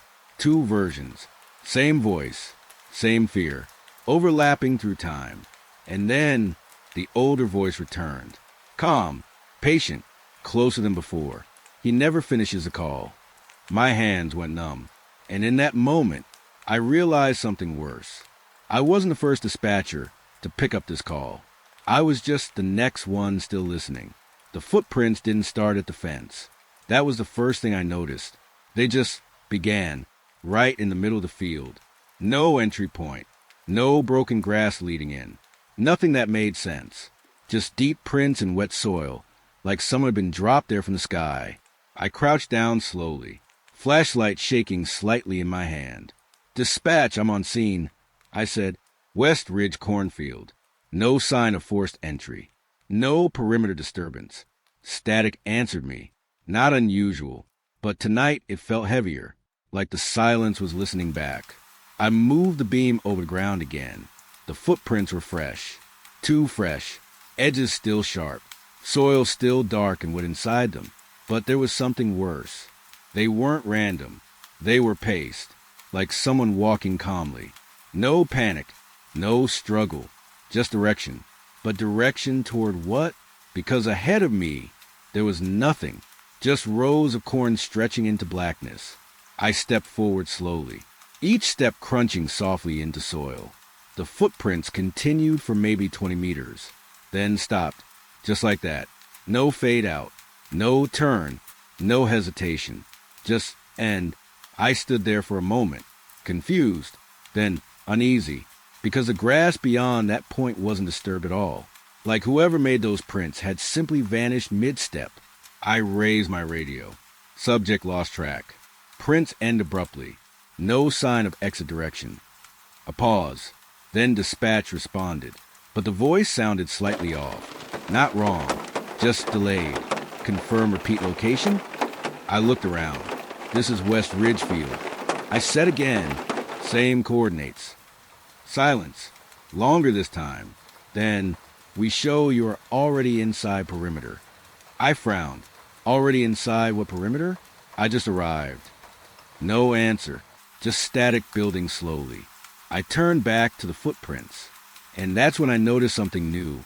There were more now. Not ahead. Behind me. I froze. Slowly turned the flashlight. My own tracks were there. Leading in.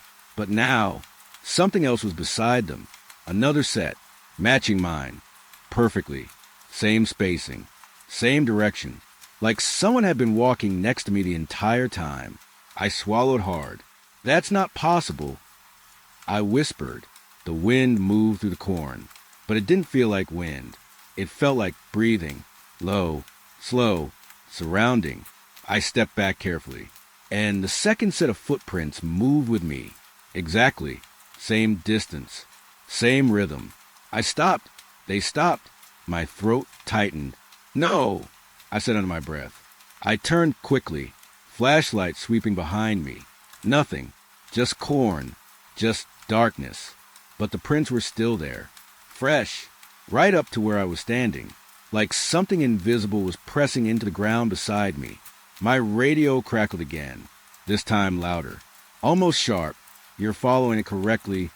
I froze. Following what? I asked immediately. No answer. Then a softer voice entered. Not dispatch. Not radio static. That same tone again. The one I had heard earlier in other calls. Calm. Too calm. You always walk faster when you get scared. My stomach dropped because I hadn't said anything. Not out loud. Not into the radio. I turned in place slowly. Who is this? I said. The corn shifted slightly, but there was no wind strong enough for that. Then, a sound. Footsteps. Ahead of me. Not behind anymore. Ahead. In the direction the original prints had stopped. I raised my light and saw something that made my breath catch.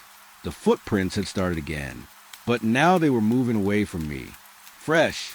Like someone had just begun walking from the exact point where they had previously stopped. My heart started pounding harder. Dispatch. I have movement in the field. I said quickly, possible subject relocation.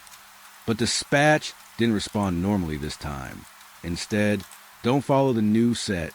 I paused. What? Don't follow them. The voice repeated. Stronger now. Urgent. And that made everything worse. Because there were only two sets of prints now. Mine. And the new one moving away. If I didn't follow it, then what was I supposed to do? I took a step forward without thinking. And immediately, the radio hissed sharply.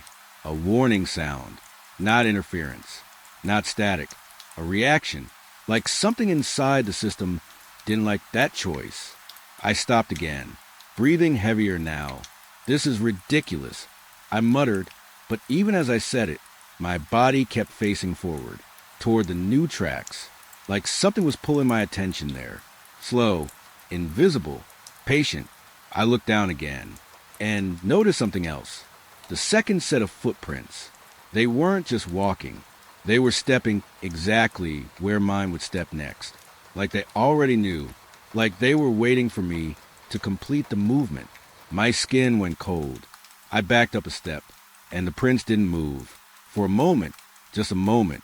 Then they adjusted, slightly, matching again, like correcting a mistake. My breathing got shallow. No, no, no, I whispered. The radio suddenly came alive again. But this time it wasn't dispatch. It was multiple voices layered together. He sees him now. Don't let him turn around. Keep him in sequence. My grip on the radio tightened. Sequence of what? I shouted. Silence. Then a new sound entered the line. Not words, not voices. A recording. My own voice. From earlier. I'm on scene. West Ridge Field. I froze completely. That wasn't just playback. It was perfectly synced. Like the system was replaying me in real time. But slightly ahead. Slightly wrong. I looked down at my footprints again. And my stomach dropped. Because they weren't random anymore. They were aligning. Perfectly matching the second set. Step for step. Like I was no longer deciding where to go. Just confirming it. My hand shook violently. I stepped sideways suddenly, breaking the pattern. The radio screamed with static. Sharp. Painful. Like a system error. The second set of footprints hesitated. For the first time. Stopped. Then slowly. Shifted direction. Following my new position. Correcting again. My breathing turned ragged. I realized something then. This wasn't a chase. Not really. It was synchronization. The field wasn't hunting me.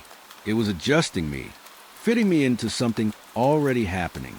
My radio crackled one last time, and the calm voice returned, right behind my thoughts. You found the beginning? I swallowed hard. What beginning? I whispered. A pause. Then, now walk it properly. The footprints ahead started moving again, and this time, I felt it, not just saw it. A pressure in my legs, a pull forward, like my body was remembering steps I hadn't taken yet. I looked down and saw my boot lifting slightly, without permission, aligning with the path already written in the dirt. And the worst part, the footprints beside mine didn't hesitate anymore. They moved exactly when I moved, like they had finally accepted me. I stopped walking the moment it said my name, not shouted it, not asked, just said it, calm, clear, like it had always known me. Deputy Carter, don't fight the sequence. My blood went cold, because I never gave my name over the radio. Not tonight, not in this field. I looked around fast, flashlight shaking in my grip. Who is this? I said into the radio. Identify yourself. A pause. Too clean, too controlled. Then the voice came back, closer than before. I already did. You just don't remember receiving it. My throat tightened.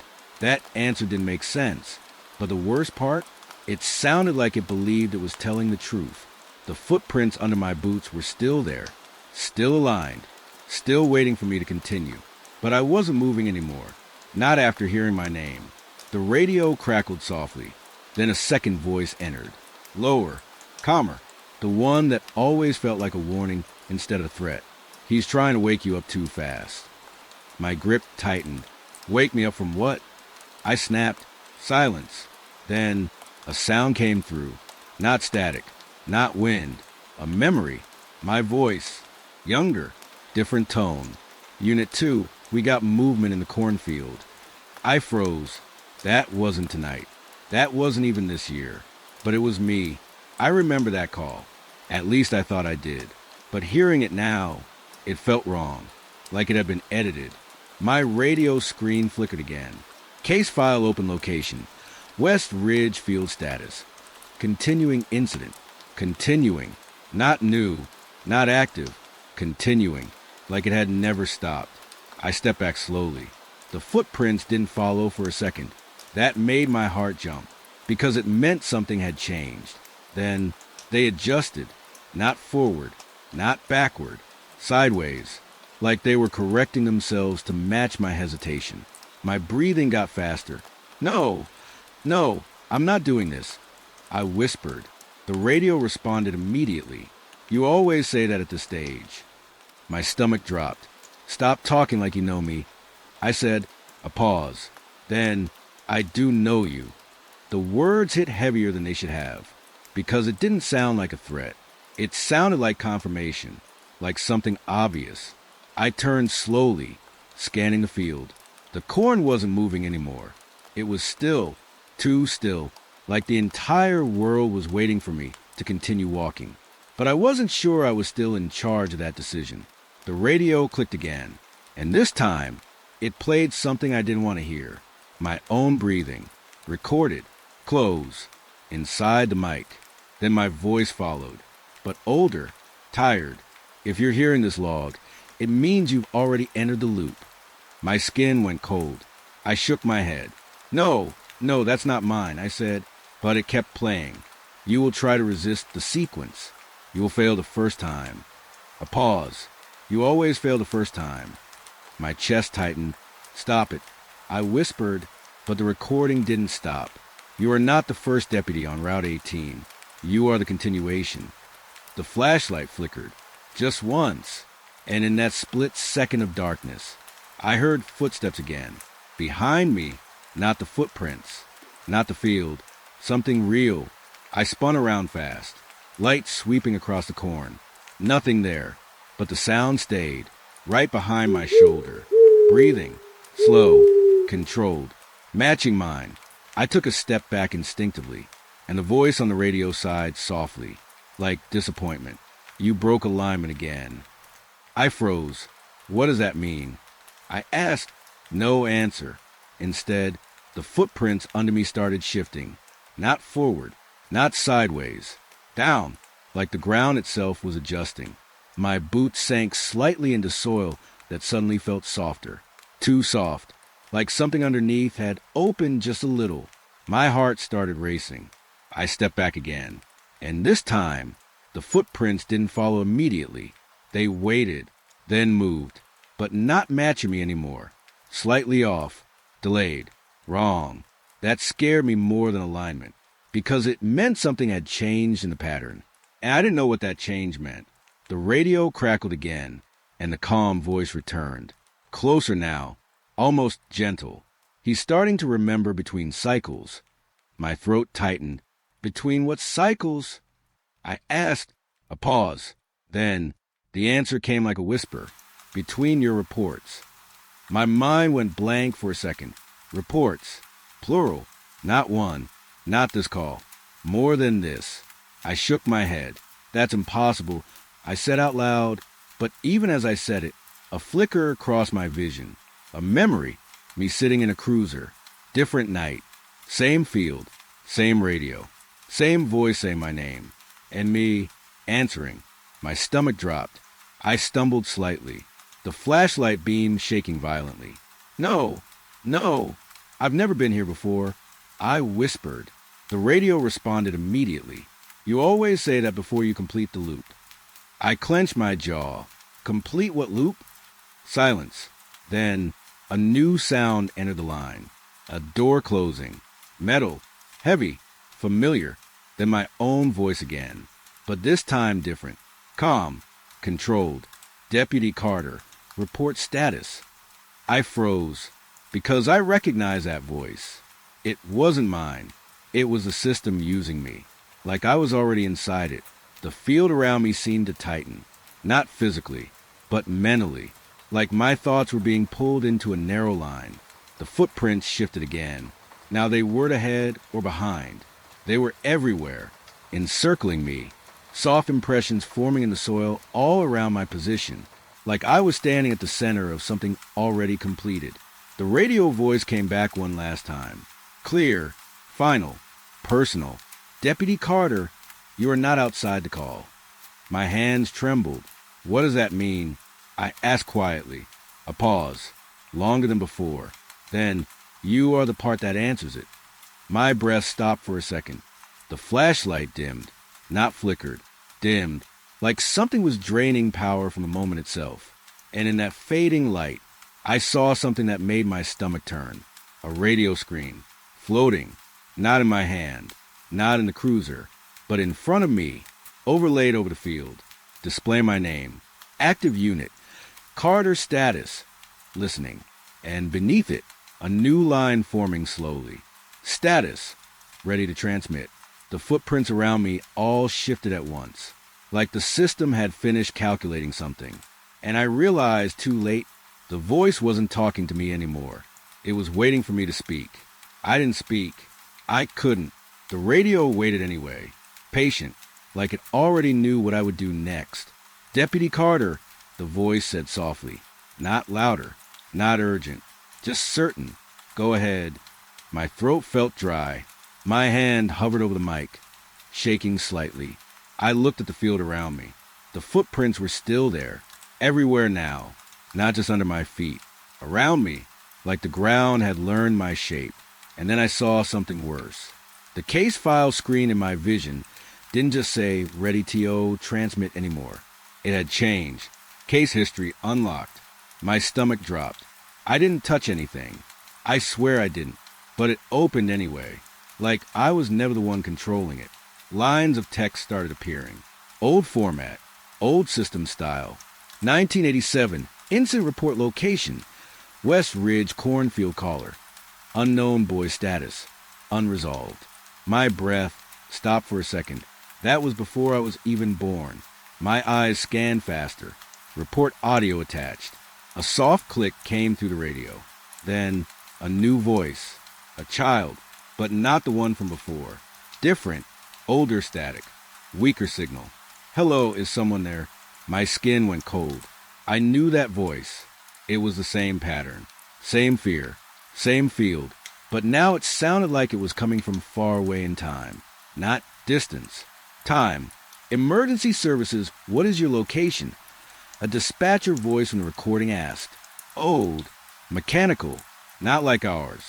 The boy answered slowly. "I'm in the cornfield." My stomach twisted. The exact same sentence. Exact same tone.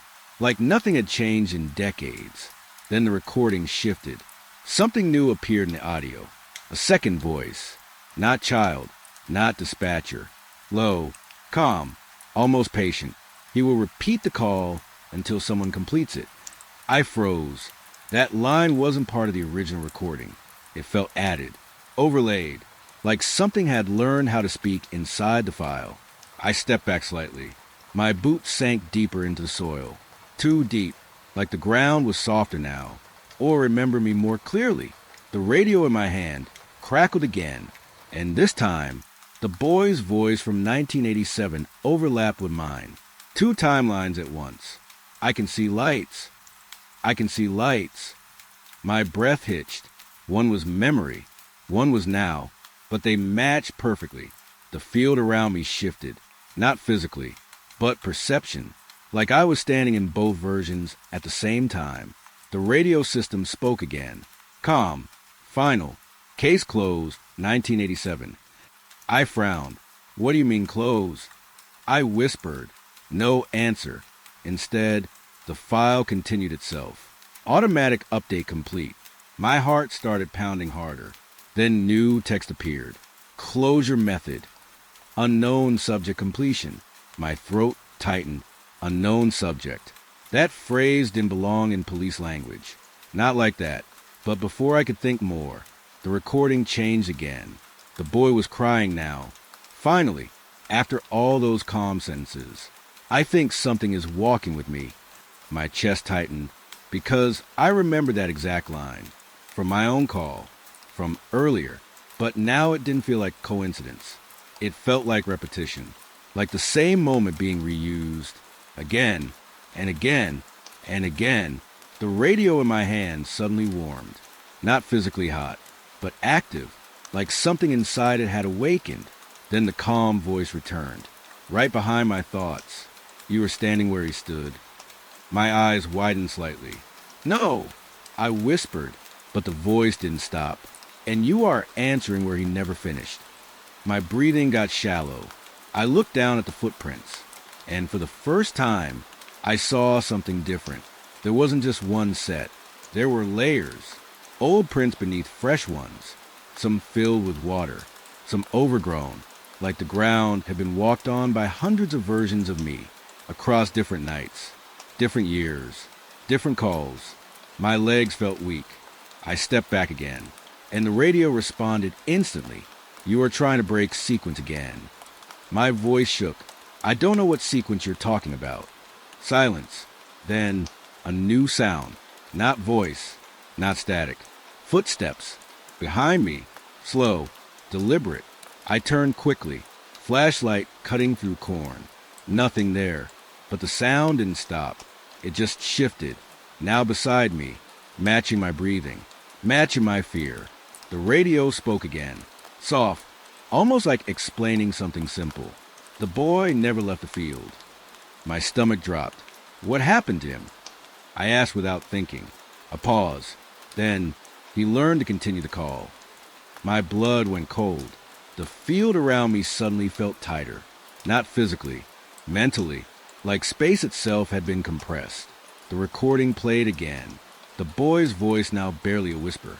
I can hear them repeating me. Then silence. Then a final line from 1987.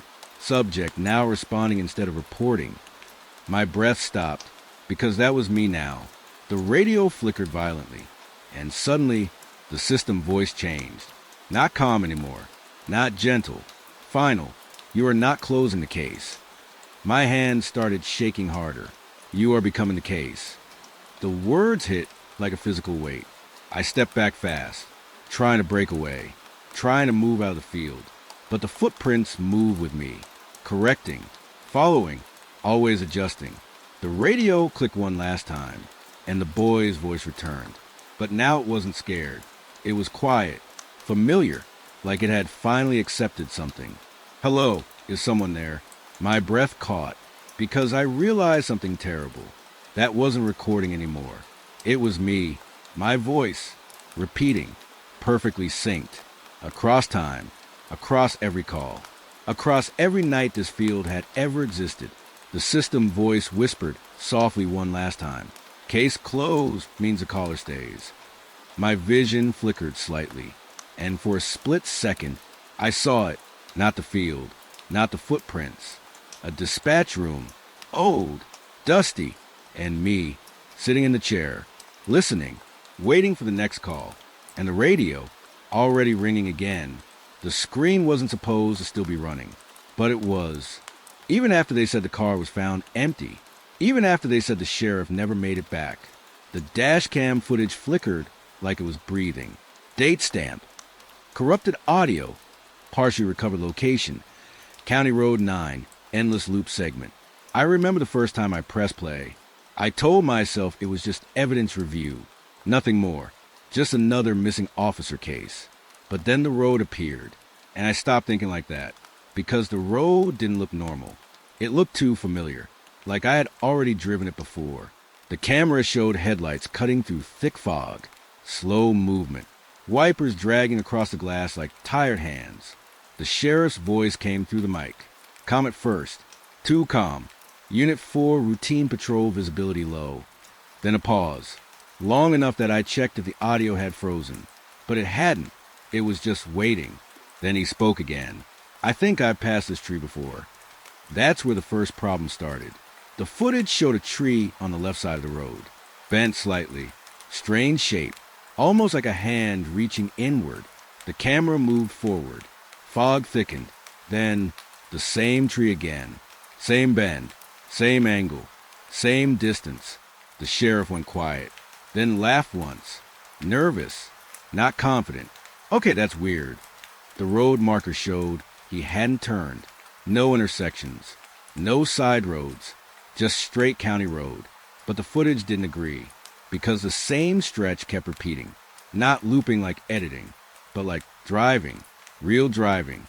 The camera advanced, and the same broken fence appeared again, and again, and again, each time slightly closer, slightly wrong. I leaned forward without realizing. My fingers tightened around the edge of the desk, because I noticed something the sheriff didn't. Every time the fence reappeared, it had more damage, more decay, like time was moving, but only on certain objects. The sheriff's voice came back. Less calm now. Dispatch, confirm my route. I'm getting repeats on visual landmarks. Silence. Static hiss. Then dispatch replied, but the voice didn't sound right. Too slow. Too clean. Unit 4, your route is clear. No repeats logged. The sheriff paused. The footage showed his hand tightening on the wheel. Negative, he said. I've passed this point 3 times already. Another silence. Longer this time. Then dispatch responded again. Same voice. Same tone, but slightly different wording. Unit 4, you are still within expected progression. That sentence stuck in my mind. Expected progression, not location, not time, progression. Like he wasn't driving a road. Like he was inside something that measured movement differently. The camera shook slightly. Wind or motion. Hard to tell. Then the sheriff said something that made my stomach drop. I think I'm going in circles, but I never turned. The footage showed the road ahead again, but something had changed. The fog wasn't just ahead anymore. It was behind him too, inside the camera's reflection on the rearview mirror. Fog where there shouldn't be fog, like the world was closing in from both directions. Then the audio cut for half a second and returned the sound I didn't expect. Breathing, not the sheriff. Something else. Low, near the mic, right next to him. The sheriff noticed too. His voice sharpened. Dispatch, do you hear that? No response. Just static. Then the dash cam flickered. One frame missing. And when it returned, the road was darker. Not night darker. Wrong darker. Like color had been drained from reality itself. The sheriff slowed the vehicle. The engine noise dropped. The wipers stopped mid-motion for a second, then resumed, like they had forgotten how to move. He whispered now, I'm stopping the vehicle. Something's not right. The camera showed him pulling over. Gravel roadside. Empty field. Too quiet. No wind movement on grass. That's when I noticed the second anomaly. The road sign beside him. It read, County Road 9 end of route. But the footage timestamp showed he was only 4 miles into patrol. He wasn't at the end. He was supposed to be nowhere near it. The sheriff stepped out. Camera shifted, catching partial reflection of himself in the window. But something was off. His reflection didn't exit the car. It stayed seated, watching him. I paused the footage. Rewound. Played again. Same result. The reflection remained inside the car even when he stepped out. I felt my chest tighten because I knew what I was looking at now. This wasn't a recording error. It was separation. The sheriff walked toward the sign. The audio picked up faint static whispers again. Not words yet, just structure, like language trying to form itself. Then the sheriff spoke softly. There's no road beyond this point. He stopped. The camera angle caught something behind the sign. Not clearly, just movement in fog. Tall, not human-shaped, but also not human. The sheriff raised his flashlight. Beam cut through fog and froze. His breathing stopped. The camera zoomed slightly as if reacting on its own. Then, a voice came through the radio. But it wasn't dispatch anymore.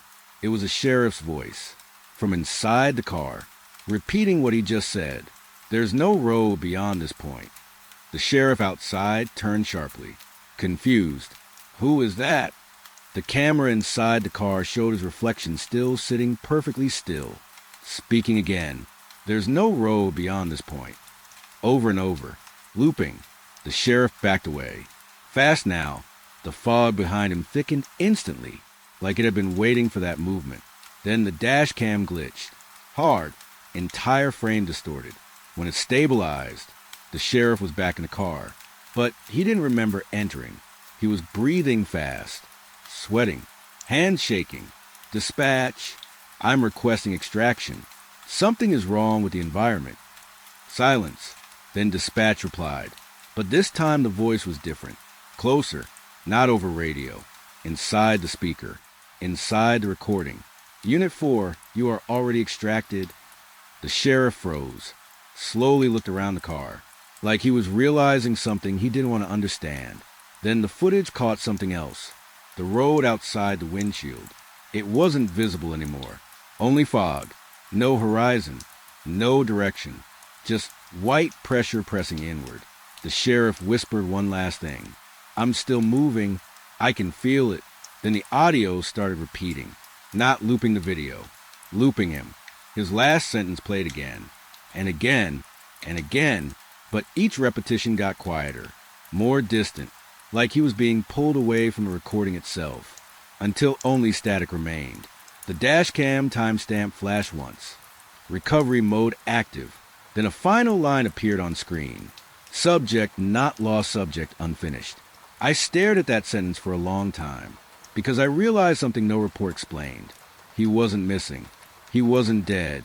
He was still driving, somewhere inside the footage, still repeating the patrol, still waiting for dispatch to answer correctly. And the worst part, when I closed the file, the system didn't return to normal. It opened a new folder by itself, labeled Next Shift Entry, and the playback icon was already blinking. The system showed no vehicle, but my eyes did, and that was the problem, because the moment I hit the brakes, I already knew the report would deny it. No plate, no registration, no record, nothing. Still, the lights were there, right behind me, red and blue flashing to the fog, like a pulse that didn't belong to any real unit. I checked the rear view mirror again. Empty road. Then flash. They were closer. Too close for something I couldn't see on the system. My radio crackled before I even spoke. Dispatch came in slow. Too calm. Unit 4 confirmed current location. I swallowed. Route 12, westbound. I've got a vehicle stop. Silence. A long one. The kind that doesn't feel like waiting. It feels like listening. Then dispatch replied, "We have no active units behind you." I looked again, and this time I didn't miss it. The lights weren't on the road. They were on the screen reflection of the windshield, not behind me, inside the glass, like they were printed on the world instead of moving through it. My hand tightened on the wheel. "This is a visual confirmation," I said. "I'm pulling it over now." Another pause, then dispatch again. "Unit 4, there is no vehicle log in your vicinity." That sentence hit differently, not because of what it said, but because of how sure it sounded, like I was the mistake. The fog ahead shifted, not naturally. It opened, just enough for me to see the shape now. A car, parked on the side of the road. Hazard lights blinking slow, too slow, like they were thinking before turning on. I exhaled once, then stepped out. Cold air hit instantly, but it wasn't just cold. It felt unused, like no one had breathed here in a long time. My boots hit gravel. Crunch. Too loud. Too clean. I started walking toward the car, and that's when I noticed something wrong again. No tire tracks. Not even mine. The road behind me looked untouched, like I had never stopped at all. I glanced back at my cruiser. It was still there, but slightly different. Not damaged, not changed, just older, like time around it was slipping faster than around me. The other car sat perfectly still, hazard lights blinking, no movement inside, no sound. I approached the driver's side slowly, hand near my holster out of habit, even though something in me already knew there was no threat here, because there was no person here, just presence. I tapped the window. Once, no reaction. Again, still nothing. Then I leaned slightly, looked inside. Empty, no driver, no passenger, but the seatbelt was fastened. My stomach tightened. I stepped back immediately. Radio crackled again, but this time not dispatch. Something else came through first, a low static breath, like someone had opened a mic too close to their mouth. Then a voice. "Mine. Unit 4 vehicle is stationary." I froze. That wasn't me speaking. Not now. I hadn't said that. But the radio kept going. My voice continued. Calm. Recorded. Approaching suspect vehicle. My mouth went dry. I wasn't on transmission. I checked the mic. It wasn't pressed. Still, my voice kept talking over the channel, like a replay that didn't care about permission. Then dispatch cut in. Sharp this time. Unit 4. Stop repeating last transmission. I blinked. What? Silence. Then dispatch responded slower. You are repeating. I looked back at the empty car and noticed something new. The interior light was on now. I hadn't seen it before. Or maybe it hadn't been on until I looked. Inside the car, the radio was there. Police radio. Same model as mine. And it was active. I stepped closer again. Slow. Careful. The speaker inside the abandoned car crackled. And I heard it. My voice. Again. But not from my radio. From inside the other car. Vehicle is stationary. I stepped back immediately. Heart pounding now, harder than it should, because the voice wasn't just repeating me. It was slightly ahead, like it already knew what I would say next. Dispatch came back. We are showing duplicate transmission source. My grip tightened. Define duplicate, I said. No answer, only static. Then the car in front of me flickered. Not visually, but like reality skipped a frame. 1 second it was empty. The next, there was someone inside. I jumped back instantly, gun raised without thinking. But the seat was still empty when I aimed. No movement, no figure, just seatbelt hanging loose again. I breathed hard. What the hell, I whispered. Then the radio spoke again. But now it wasn't just my voice. It was layered, multiple versions, all slightly out of sync. Approaching suspect vehicle, approaching suspect vehicle, approaching, like echoes trying to become real speech. My vision tightened. I looked down at my radio. The display had changed. Transmission loop detected. I stepped back slowly, because I understood something I didn't want to understand. The stop wasn't happening here. It was happening everywhere I had ever said it. The car in front of me suddenly clicked, like doors unlocking, even though no one touched it. I raised my flashlight again. Inside, empty, still empty. But now the seat was warm looking, not physically, visually, like something had just been there. My radio cracked again, and dispatch came in one final time. But this time their voice wasn't calm anymore. It was uncertain, almost afraid. Unit 4, do you confirm you are the initiating unit of the stop? I opened my mouth, stopped, because I didn't know how to answer that. I looked at the empty car, then at my cruiser, then at the road, and for the first time, I wasn't sure where the stop began. The radio in the abandoned car turned on by itself. Same frequency, same channel. My voice came through again, but now it wasn't reporting. It was responding. Unit 4 confirming stop. My breath stopped because I realized it wasn't replaying me. It was training me, teaching me the next line. The version of me inside the system kept speaking. Suspect vehicle is not registered. My hand trembled because I knew I hadn't said that yet, but I was going to. I already felt the sentence forming, like it was waiting in my throat. Dispatch broke in one last time. Unit 4, abort stop immediately. I looked at the empty car again, and this time, the seatbelt was moving, slow, like someone had just let go of it, but there was still no one there, only the echo of presence. The radio in my hand hissed, and my voice came through once more, but softer now, closer. Abort stop, not possible. I stepped back from both cars, slowly, because I finally understood the worst part. There was no second vehicle.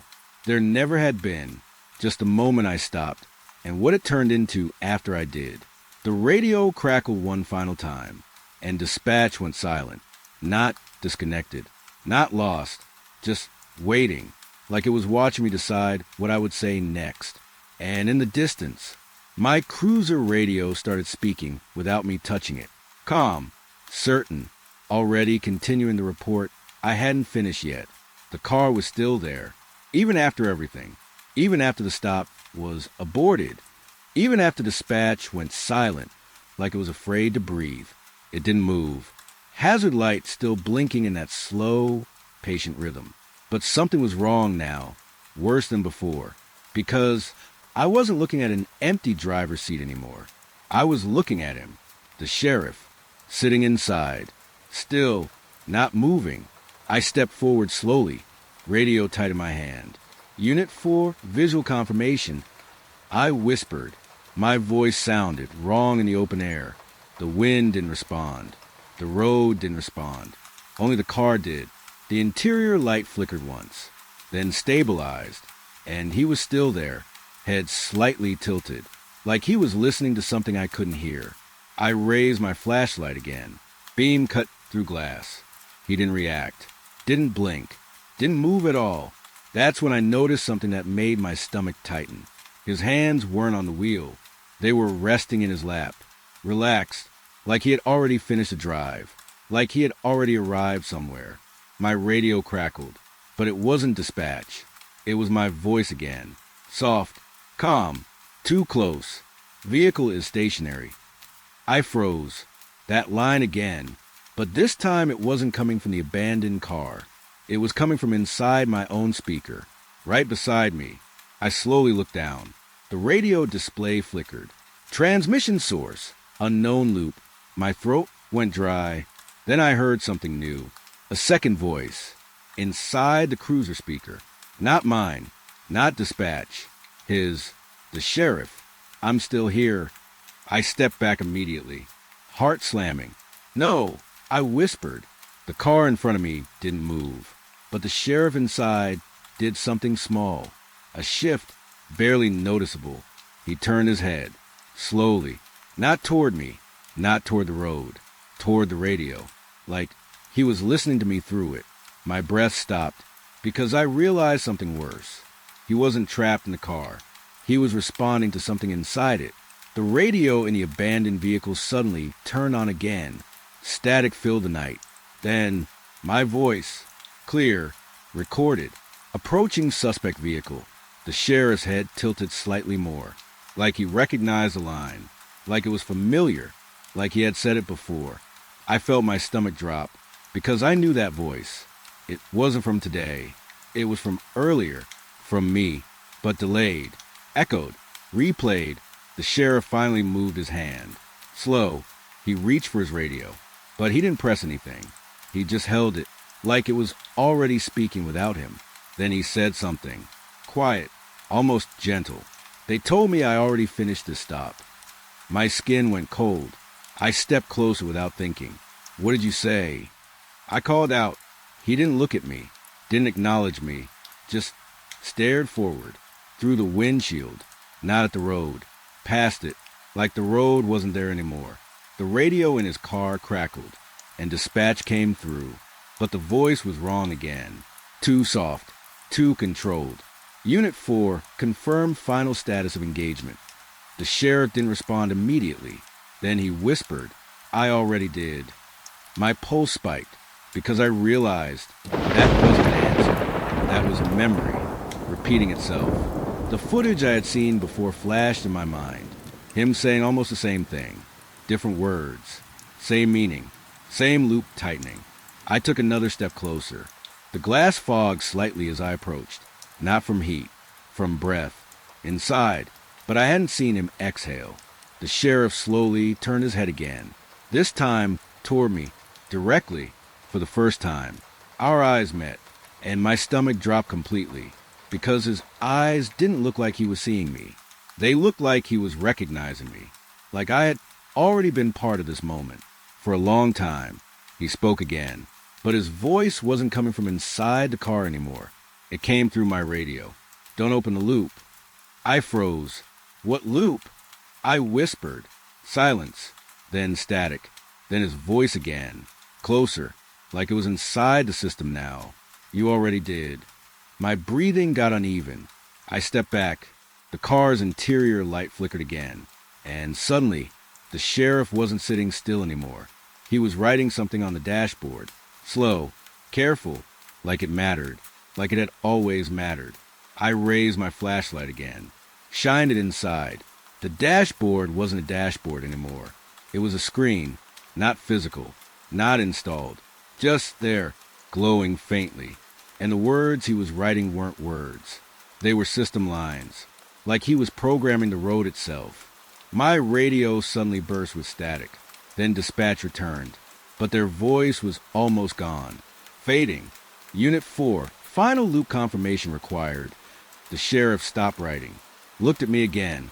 And said something that made everything inside me freeze. You're the next transmission. My grip tightened. No, I said immediately. I'm not part of this. He didn't react. Just continued softly.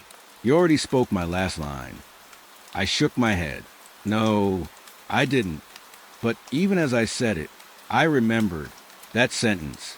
Earlier, on the stop, on the radio, the exact phrasing, same structure, same rhythm. My voice, not his, mine. The sheriff leaned back slightly in the seat, like he was tired, like he had been here too long. Then he said something quieter, almost human. I tried to exit the car. My heart slowed for a second. He continued, but the car never reached the end of the stop. A pause. Then, I'm still inside it. I stepped back again, because now I understood what I was seeing. The car wasn't location. It was a state, a process that never finished, a stop that never closed, a loop that kept the officer inside the report itself. The sheriff looked down at his radio again and said, "They told me you would come next." My stomach twisted. "Who was they?" I asked. He didn't answer. Instead, the radio in my hand suddenly activated on its own. My voice came through again, but now it wasn't reporting. It was instructing. Unit 4 remains on scene. I dropped the radio slightly, breathing harder now. The sheriff inside the car slowly reached for his door handle. Finally, a movement toward exit. Hope hit me for a split second, but then he stopped, frozen mid-motion, like something had paused him, his hand trembling on the handle. Then the radio inside the car spoke again. Not dispatch, not me, system voice. Exit request denied. The sheriff's hand dropped slowly, like gravity had increased. He looked at me one last time and whispered, "I never left." Then the car lights flickered, once, twice, and went still, completely still. No engine sound, no radio, no movement, just empty silence inside a car that still looked occupied, even when it wasn't. I stepped forward slowly, flashlight shaking slightly. I reached the window again, looked inside. He was gone, seat empty, seatbelt hanging loose. But the dashboard screen still glowed faintly, and on it, one line appeared. New unit assigned. Below it, Unit 4, active. My radio crackled one last time, and I heard my own voice whisper through it. Soft, certain, already continuing the report I hadn't finished yet. The radio went silent right after I crossed mile marker 17. Not static, not interference. Just gone, like someone had cut the voice out of the air. I remember my hand tightening on the wheel before I even realized it. That stretch of road was supposed to be normal patrol. Same route I'd driven 100 times. Nothing ever happened out here. But tonight, the air felt wrong. The trees on both sides of Route 6 stood too still. No wind, no insects. Even the headlights didn't seem to reach far enough, like the dark was swallowing them before they could stretch. Then I saw it. Mile marker 18. Painted white, half-peeled, leaning slightly toward the ditch. I should have just passed it, but something about it made my foot ease off the gas. There was a name scratched into the metal pole, not engraved, not official, scratched like someone did it fast, or angry. I leaned closer as I slowed the patrol car. "Don't stop here." My throat went dry. That wasn't part of any road sign. It looked recent. Fresh metal exposed under the scratches, like it had been done days ago. But the file in my head said something different. This location, this exact stretch, was tied to a cold case. Multiple disappearances. Drivers who never reached the next town. Cars found abandoned with doors open and engines still running. No suspects. No witnesses. No closure. Just missing people. I told myself it was coincidence. Some kid messing around. But then my radio clicked again. One burst of sound. "Unit 4, do you copy?" My body reacted before my mind did. Unit 4 was me. I grabbed the mic. "Dispatch." "Say again." Silence. Then a voice came through that wasn't dispatch. Low, broken, like it was being dragged through gravel. "Why did you stop?" I froze.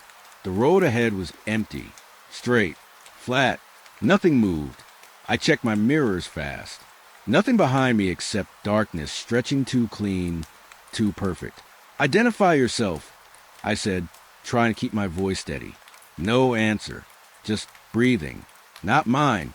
Not coming from the radio, either. It felt like it was inside the cab.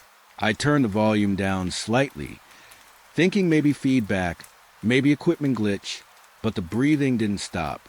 I slowed down again without meaning to. My patrol car rolled closer to the marker like it was pulling me in, and that's when I noticed something else. Fresh tire tracks, right off the shoulder. They cut into the grass like someone had pulled over recently. Too recently. The mud was still dark and wet. Even though there hadn't been rain all day, I stepped on the brake. The car stopped, and the radio spoke again, this time clearer. "You're at 18. My fingers went numb. That wasn't a question. It was confirmation. I looked at the mile marker again, and I swear, the paint wasn't peeling anymore. It looked newer, clean, like it had just been placed there. I got out of the car. The air outside was colder than it should have been. Not winter cold. Something sharper, like stepping into shade that never belonged to this world. My boots hit the gravel. Every sound felt too loud. Crunch, crack, like the road was listening. The marker stood maybe 10 feet away, and now I could see more writing. Below the warning. Smaller. "Messier, you are not the first." My pulse hit my ears. I turned slightly, scanning the empty road. Nothing. But the feeling of being watched was so strong it made my skin tighten. Then the radio in my car clicked again. Except I hadn't touched it. It turned on by itself. And a new voice came through. Not gravel this time. Calm. Almost tired.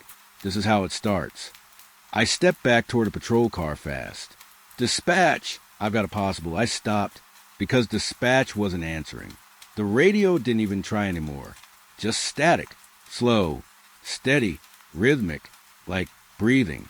I shut the car door harder than I meant to, locked it automatically, my training kicking in even when my brain wasn't catching up. I told myself to leave, turn around, report it, let someone else handle it. But the engine didn't feel like it wanted to start. I turned the key anyway. It started, but the sound was wrong. Not the usual engine hum. It was lower, slower, like something heavy had been added to it. And the headlights flickered once. Just once. But in that flash, I saw something standing farther down the road, right where the darkness thickened. Tall, still, too still to be a person. I blinked. It was gone. I should have left right then. Instead, I did something worse. I stepped out again, because now I needed to know. The marker wasn't just a warning anymore. It felt like a boundary. Like I had already crossed into something I wasn't supposed to enter. I walked closer to it, and that's when I saw the ground beside it. Footprints. Dozens. All leading up to the marker. And stopping. No return prints. No direction back to the road. Just arrival. Then nothing. My mouth went dry again, because I realized something that made my stomach drop. Those footprints, they were different sizes. Different boots. Different shapes. Different people, all arriving here, all stopping here, and none of them leaving. Behind me, my patrol car radio clicked one more time, and the voice came back, closer than before, right behind my ear. "Now you understand." I turned fast. Nothing there, but the car door was open. I didn't leave it open. The engine was still running, but the headlights were now pointed slightly off the road, like something inside had shifted the wheel just a little, just enough to aim it toward the ditch. My breath started shaking. I reached for the door handle, but the radio spoke again, and this time it said my name, not my call sign, my actual name, slow, careful, like it had been waiting to say it correctly. That was the moment everything in me went still, because nobody out here knows my name, not unless they were in the original case file, the cold case. The one I was never supposed to read fully. The one that said the first officer on scene also disappeared, right at mile marker 18. I stood there, unable to move, staring at my own patrol car like it belonged to someone else now. And the radio whispered one final thing before the static swallowed everything again. "You're late, but you still arrived." I didn't report it right away. That was my first mistake. I just stood there at mile marker 18, watching my patrol car's headlights slowly dim and brighten, like something was breathing through the system. The radio stayed quiet after it said my name. Too quiet, not even static anymore, just dead air. Then the wind came back, like it had been waiting outside the scene. I turned toward the road, expecting relief, expecting something normal to snap back into place. But the car was where I left it. It had rolled forward, just a few feet. Not enough to crash, not enough to be impossible, but enough to make my chest tighten. I walked toward it slowly, hand hovering near my holster without thinking. My eyes never left the driver's seat. The door was still open, the interior light flickered, and the radio inside whispered once more. Not words this time, just my name again. Soft, wrong, like it was learning how to say it. I slammed the door shut, and the second I did, the engine died, not stalled, not faded, just stopped, like something inside had decided it was done pretending. Silence hit harder than any noise. I should have left the scene right there, but that's when I saw it again. On the road, farther down Route 6, a vehicle, parked, hazard lights blinking.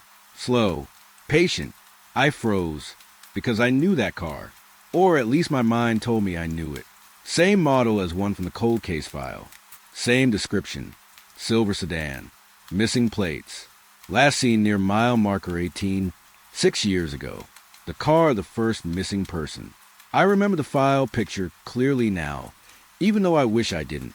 And here it was, right in front of me, except the impossible part wasn't just that it was here. It was that it wasn't here a moment ago. I looked away for maybe 2 seconds, and it appeared, like the road had decided to place it there. I started walking toward it before I even made the choice. Each step felt heavier, like the gravel was resisting me. The closer I got, the more wrong it felt. The headlights weren't on, but I could still see inside. And there was something on the driver's seat. A jacket, police issue, old model, dirty, worn. My stomach dropped a little, because I recognized a patch. Not mine, but the department's. Old design, the one we stopped using years ago. My hand hovered over the window frame as I leaned closer. The windshield was cracked from the inside, not outside, inside, like something had pressed outward too hard. And that's when the radio of my patrol car crackled again behind me. I didn't turn around. I didn't need to. I already knew it was watching. The voice came through again, calm, almost instructional. It always returned to the last stop. I swallowed hard. "Who is this?" I said, but my voice didn't feel like it belonged to me anymore. No answer, just the sound of something shifting inside the abandoned sedan. Not movement, more like memory changing position.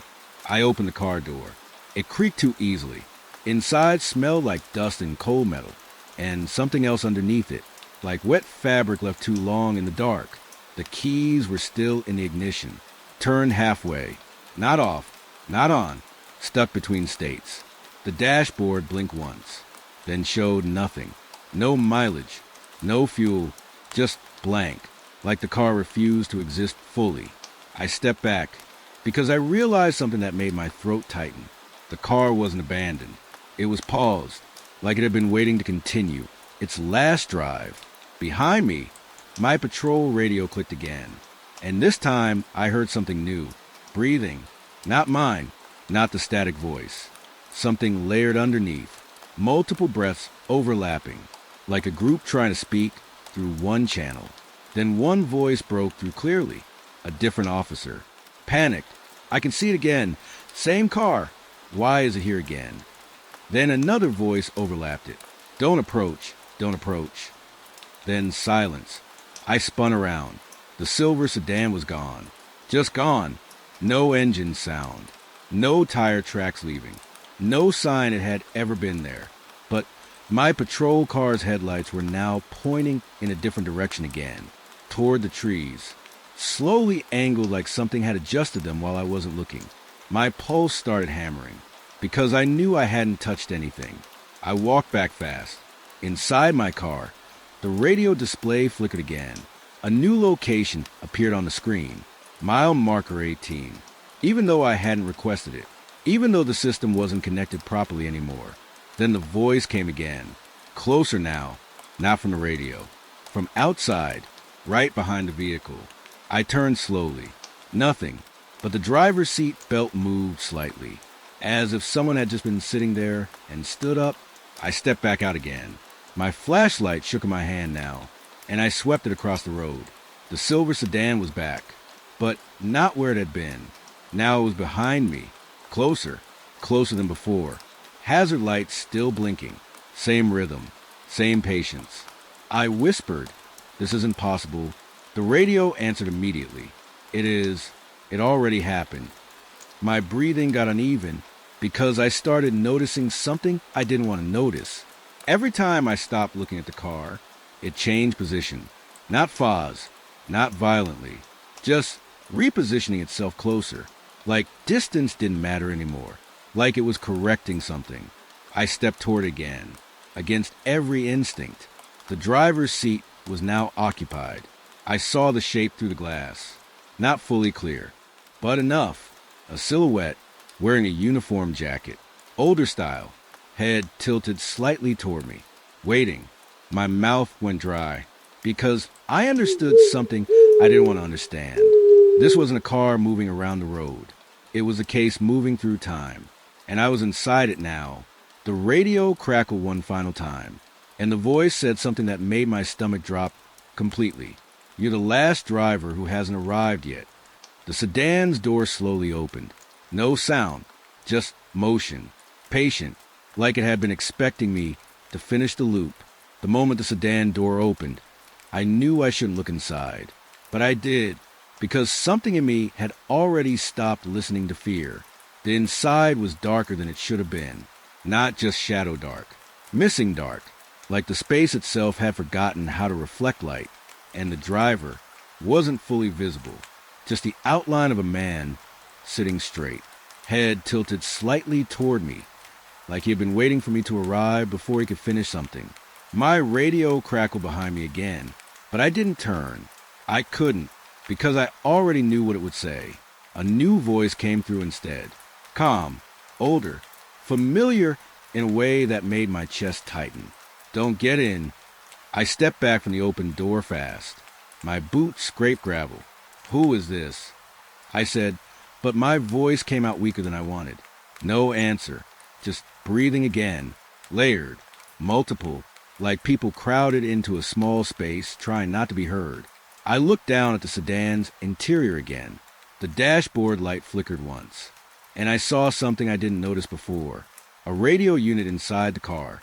Old model. Same frequency display as mine. It was already on. And it was already playing my voice. Not now. Not live. But delayed. Like a recording that hadn't finished yet. I heard myself say, "Unit 4, I've got a vehicle that shouldn't be here." My stomach dropped. Because I remembered saying it. But I hadn't said it into that radio. I said it into mine. Hours ago. And it was already inside this car. The sedan's engine made a soft clicking sound. Not starting. Not stopping. Just waiting. Like it remembered how to move, but didn't have permission yet. I stepped away from it. Slowly. Carefully. Every instinct screaming at me to run. But something stronger telling me I couldn't leave the circle anymore. The road behind me felt different now. Longer. Too long. Like Route 6 had stretched itself out while I wasn't looking. The patrol car was still there. But now it was angled slightly more toward the trees again. Like it was being repositioned every time I stopped focusing on it. I turned my radio volume down. It didn't matter. The voice came through anyway. "You already stopped once." My throat tightened. I didn't stop anything. I said automatically, "Silence." Then the voice replied, "You stopped at mile marker 18. My hands went cold, because that wasn't just a location anymore. It felt like a decision. Behind me, the sedan door closed by itself. No slam, just a slow, patient shut, like someone finishing a sentence. I spun around fast. The car was gone. No engine sound. No dust trail. Nothing. Just empty road again. But now my patrol car's headlights were on. I hadn't turned them on. They were pointed directly at me. Not the road. Me. I took a step back toward it. Then stopped. Because something was inside. Not sitting. Not moving. But present. The driver's seat belt was pulled across like someone had just fastened it. And the radio inside my patrol car clicked once. Then a new voice came through. This one was different. Not calm. Not broken. Panicked. "Unit 4, do you copy? We lost another responder at Route 6. I froze. Another responder. I swallowed hard. "Define lost," I said. "Static. Then the voice came back slower. He stopped at the marker, same as the others. My chest tightened. Others. I asked. A pause. Then something I wasn't ready for. 7 units. Same location. Same call. Same outcome.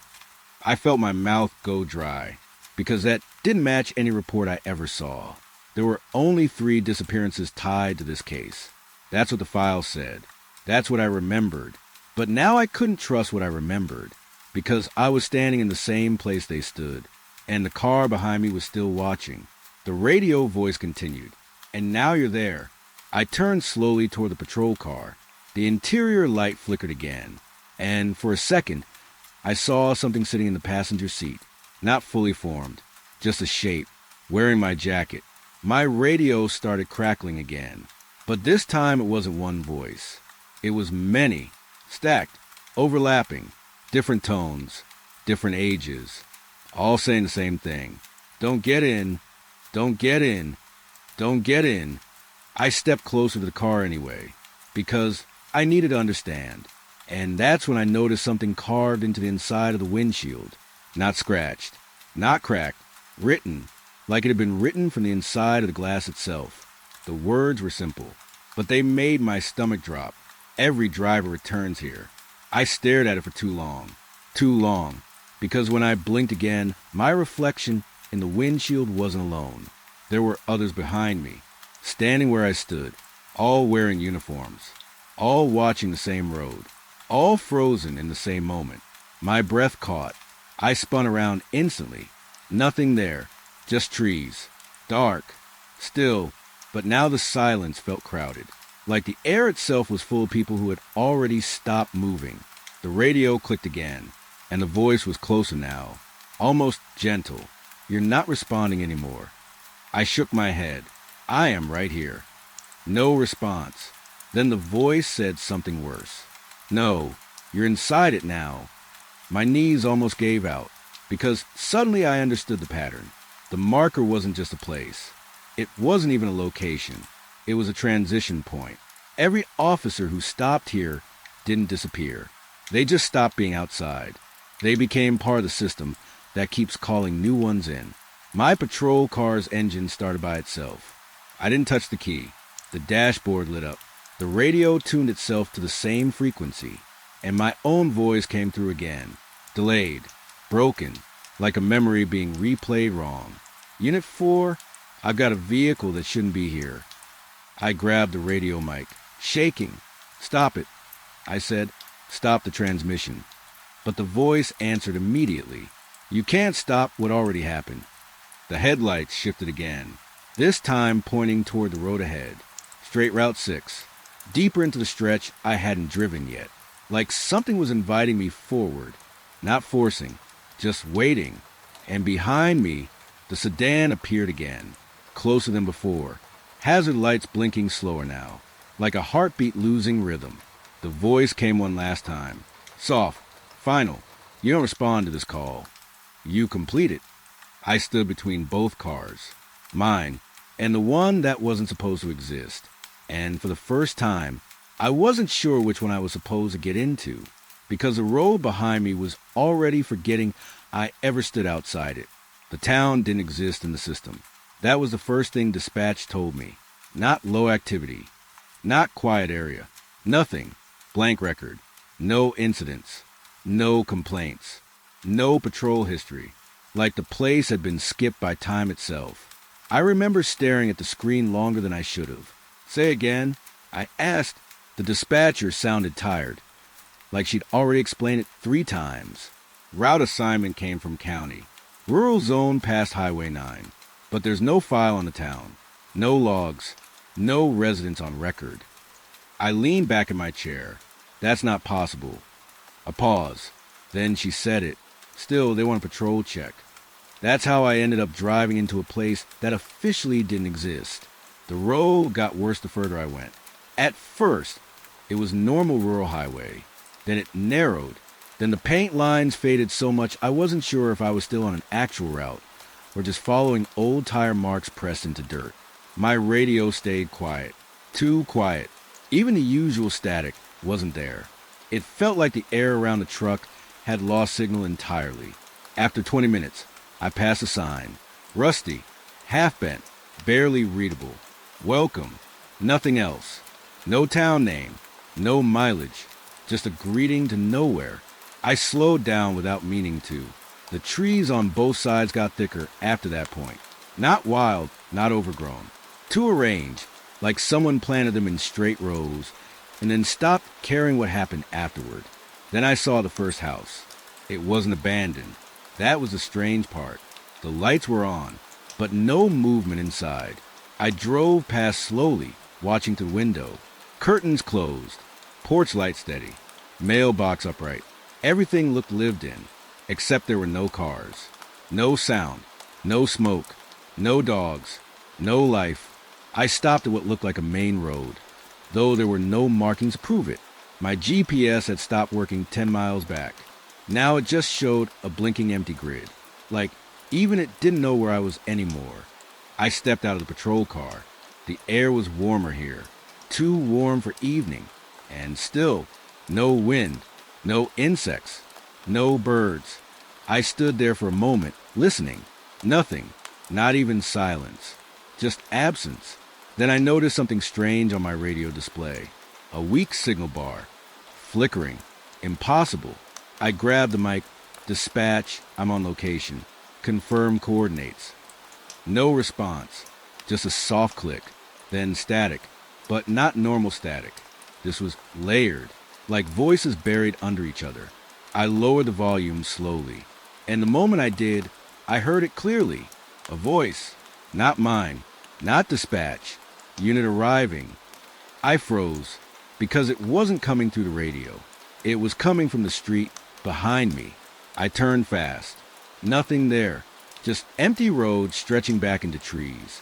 But my patrol car door was slightly open. I know I closed it. I always close it. I walked back carefully. Each step felt heavier than the last. When I reached the door, I saw something on the seat. A thin layer of dust. Fresh dust, like someone had just sat there and stood up again. I stepped back immediately. My hand moved to my holster without thinking. Hello, I called out. My voice sounded wrong here. Too loud, too sharp, like it didn't belong in this place. No answer, but then I heard footsteps. Soft, behind one of the houses. Slow, measured. I turned toward it. Nothing moved, but the porch light of the nearest house flickered once, then stayed on. I walked closer, against better judgment, because I needed to understand what kind of place had no records but still had power, lights, and functioning homes. I stepped onto the porch, though it didn't creak. That was the second strange thing. Old wood should creak. This didn't. It felt new. Inside the window, I saw a dining table. Set, plates, glasses, food, fresh, steam still rising from a bowl. My breath caught. Someone had just been eating. I knocked once. No response. Knocked again. Still nothing. Then I tried the door. Unlocked. It opened too easily. Inside smelled warm, like cooking that had just stopped mid-process.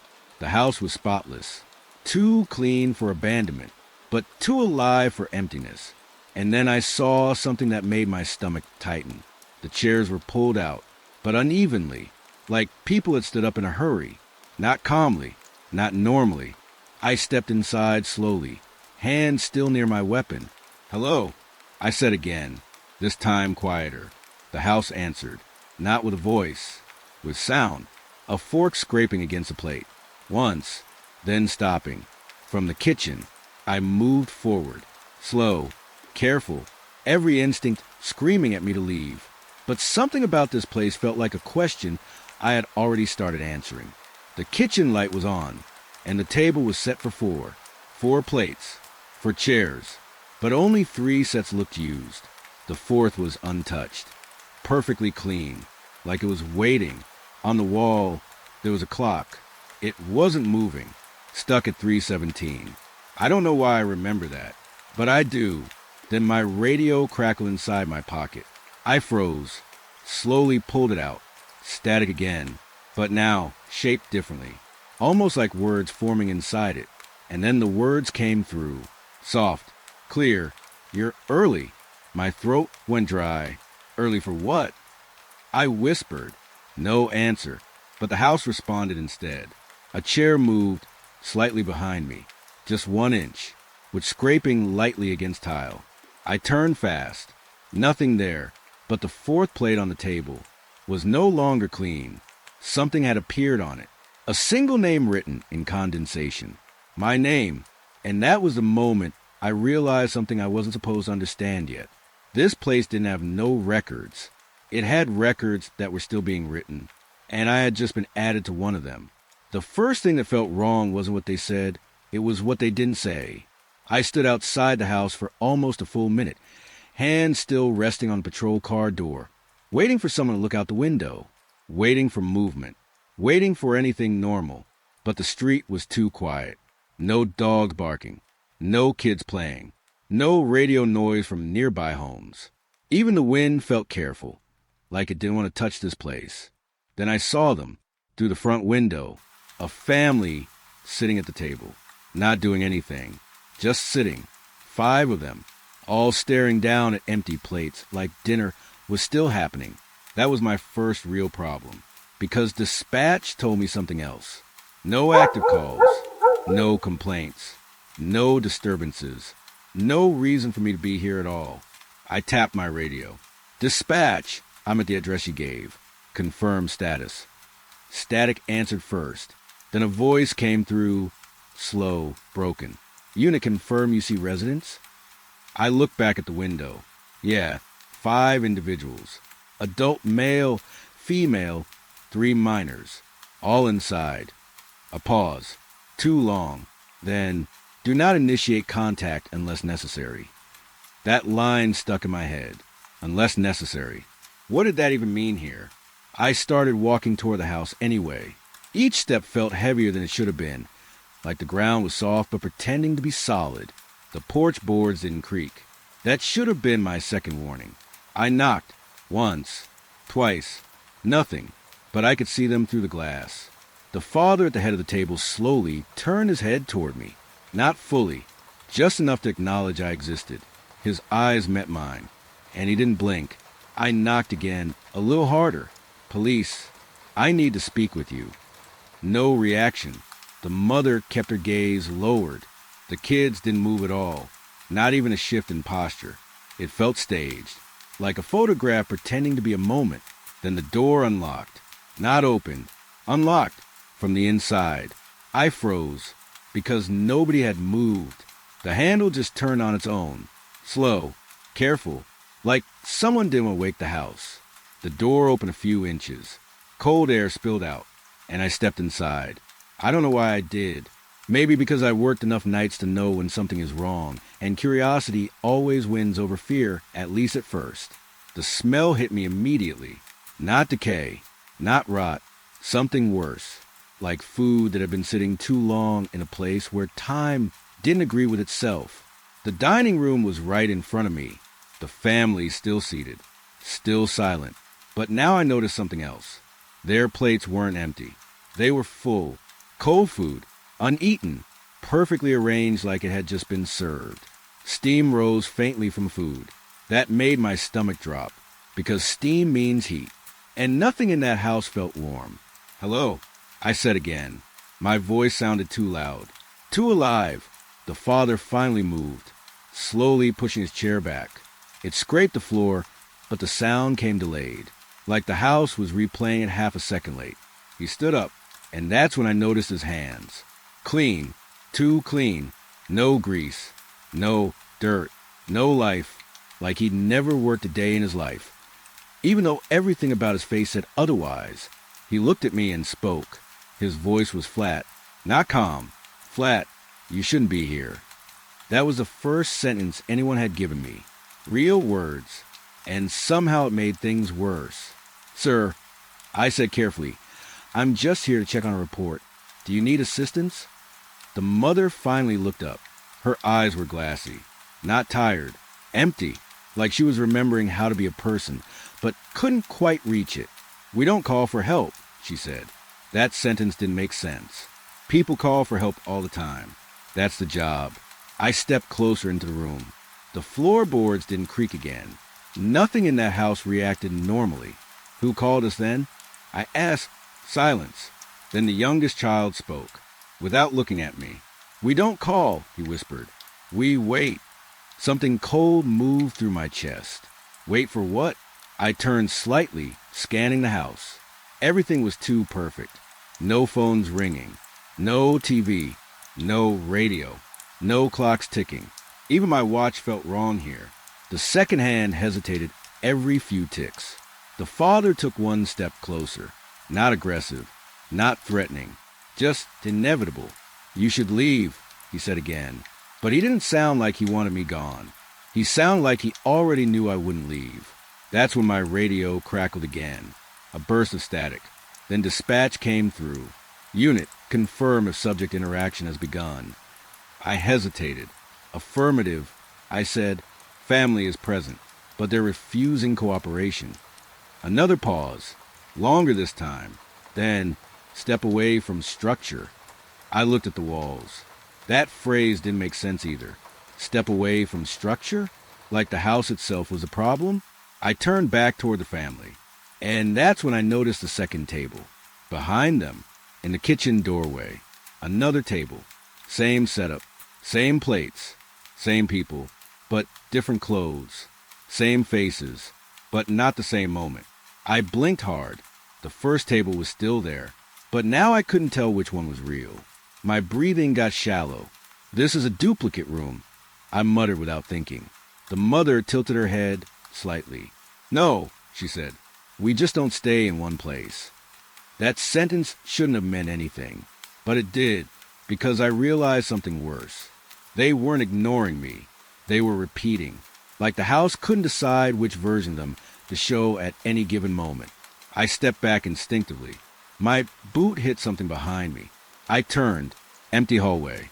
But for a split second, I swear I saw another version of me standing there, just watching, not moving, not blinking, then gone. My pulse spiked. I raised my radio again. Dispatch! I need backup at... Static cut me off. Then a voice that didn't sound like dispatch anymore. It sounded closer. Inside the radio. Do not request backup. I froze. The father was right in front of me now. Too close. I hadn't seen him move. You're already part of it, he said quietly. That's when I noticed the final detail. On the table in front of me, there was a plate, set perfectly, steam rising, and my name written in condensation on the glass behind it, like someone had been expecting me. Not today, not by chance, but always. My hand went instinctively to my radio, but it wasn't mine anymore. It felt heavier, older, like it had been used by someone else for a long time. A voice came through it again. Not dispatch, not the family, me, but delayed, like a recording that hadn't finished yet. Don't call for help. I stepped back again, but the door behind me was gone. Just wall, smooth, seamless, like it had never existed. The mother stood up slowly, and this time, all versions of her moved at once. Different positions, different angles, same expression. We told you, she said softly. We don't call for help. We wait for you to come anyway. My breath caught, because I finally understood what the call was. It wasn't a request. It was a loop, and I wasn't the officer responding to it. I was the next one inside it. The house didn't feel like a place anymore. It felt like a system, a cycle that kept receiving people and never letting them leave. My radio crackled one last time, and I heard my own voice again, far away, breaking, repeating, and then the family at the table all turned their heads in perfect sync, looking not at me, but slightly past me, like something behind me had finally arrived. It started with something small, a stain on the wall, dark, old, almost hidden behind a curtain that didn't fully close. I wasn't supposed to be inside that second house, but after what happened in the first one, I needed answers. I told myself that, but the truth is, I couldn't leave, because the street outside didn't feel like an exit anymore. It felt like a loop that would just bring me back again. Inside the second house, everything looked almost normal. Almost. Same table, Same chairs, same cold food, but the people were gone. That was the first relief I felt in a long time. Then I noticed the silence wasn't empty. It was waiting. I stepped deeper into the house, radio in my hand, trying to force my breathing to stay steady. Dispatch, confirm status of structure. I said, no answer, just static. But behind the static, I swear I heard chewing.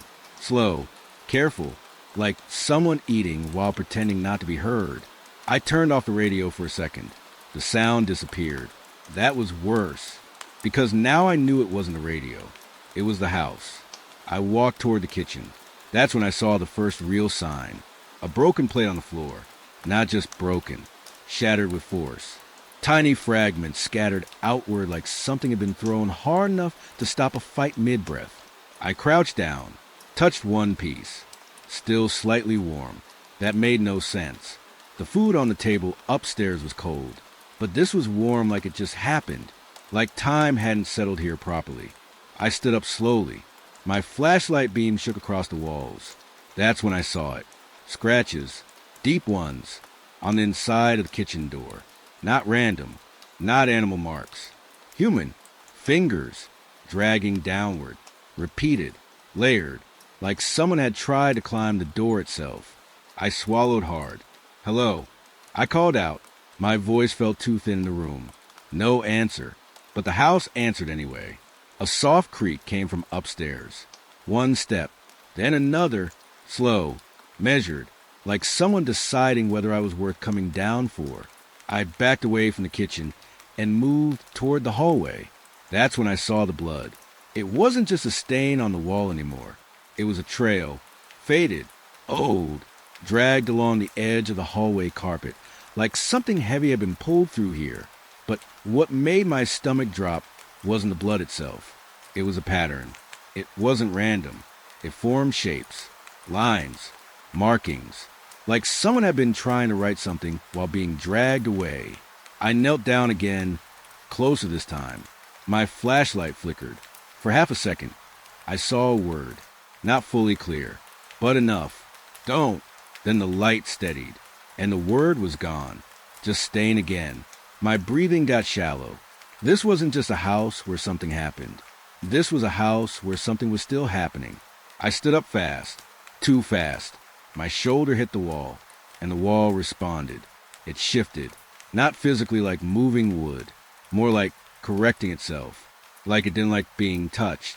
That's when I realized something worse. The house was not damaged.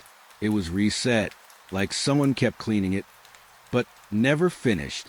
I moved toward the stairs. Each step I took felt heavier, though it didn't creak normally anymore. It creaked late, like sound itself was delayed here. Halfway up, I stopped, because I heard breathing. Not mine. Above me, I raised my flashlight slowly. Nothing. Just hallway. Empty. But the air felt crowded, like people had just stepped out of frame of reality. I climbed the rest of the stairs. The upstairs hallway was darker than it should have been. Even my flashlight struggled, like the light was being swallowed before it could reach the walls. First door on the left was open. Inside the bedroom. Child size. Bed untouched. Toys scattered neatly. Not like chaos, but like they were placed after being cleaned up. Too neat. Too careful. I stepped inside, and that's when I saw the wall. The real wall. Behind the wallpaper. A section peeled back. Not accidentally. Torn. Exposed plaster underneath. And on it, more marks. But these weren't scratches. These were handprints. Dozens of them, layered over each other. Some small, some large, all pressed into the wall, like someone had been pushed into it again and again. I froze, because some of them weren't dry. Fresh smears of dark red still clung to the edges. I whispered without thinking. What happened here? The house answered again. This time not with sound, with smell, metallic, sharp, fresh. My flashlight shifted slightly to the right, and I saw the closet door, closed, slowly shaking, not violently, just enough to notice, like something inside was breathing in rhythm with me. I stepped closer, one step, then another. Every instinct in my body screamed to turn around, But I didn't, because I needed to know. My hand reached the handle. Cold, too cold. I hesitated, then opened it. Empty, no body, no movement, just clothes hanging still. But something was wrong. The clothes weren't hanging correctly. They were facing me, all of them, every sleeve, every collar, every empty shape, pointed toward the door like they were watching. Then my flashlight flickered again, and for a split second, I saw them filled. Not clothes, people, standing still, breathing, watching me from inside the fabric itself. I stumbled back, hit the bed. The closet slammed shut on its own. Hard. The sound echoed too long, too deep, like it didn't belong in a small room. I backed toward the door, and that's when I heard it again. The breathing. But now it was behind me, not in front, not in the closet. Behind me. I turned fast. Nothing. But the mirror on the wall. It wasn't empty. My reflection was there, standing still. But I wasn't moving. Not exactly. My reflection raised its hand, slowly, pressed a finger to its lips, telling me to be quiet. Then it smiled. But I wasn't smiling. I stepped away from the mirror instantly, my heart pounding so hard I could feel it in my teeth. The reflection didn't move anymore. Just watched, waiting. I left the room fast, almost running now, down the hallway, past the blood, past the scratches, down the stairs. But halfway down, I stopped again, because I heard something downstairs. Footsteps, not mine, slow, heavy, coming up. I raised my radio without thinking. Dispatch. I have movement inside structure. Unknown presence. Static. Then a voice. Soft. Familiar. My own voice. You already saw it. I froze. The footsteps stopped. Silence filled the house again. And for a moment, everything felt still enough to lie. I turned my flashlight toward the bottom of the stairs. Empty. But the footprints were there now. Fresh. Leading upward. Toward me. I stepped back instinctively. Hit the wall. And the wall responded again. Not shifting this time. Opening. A thin crack appeared behind me, like the house was breathing apart. And from inside that crack, I heard it. Not voices this time. Records. Faint. Looping. Like a replay of something that never finished. Screams buried under static. Names being called over and over. Then silence.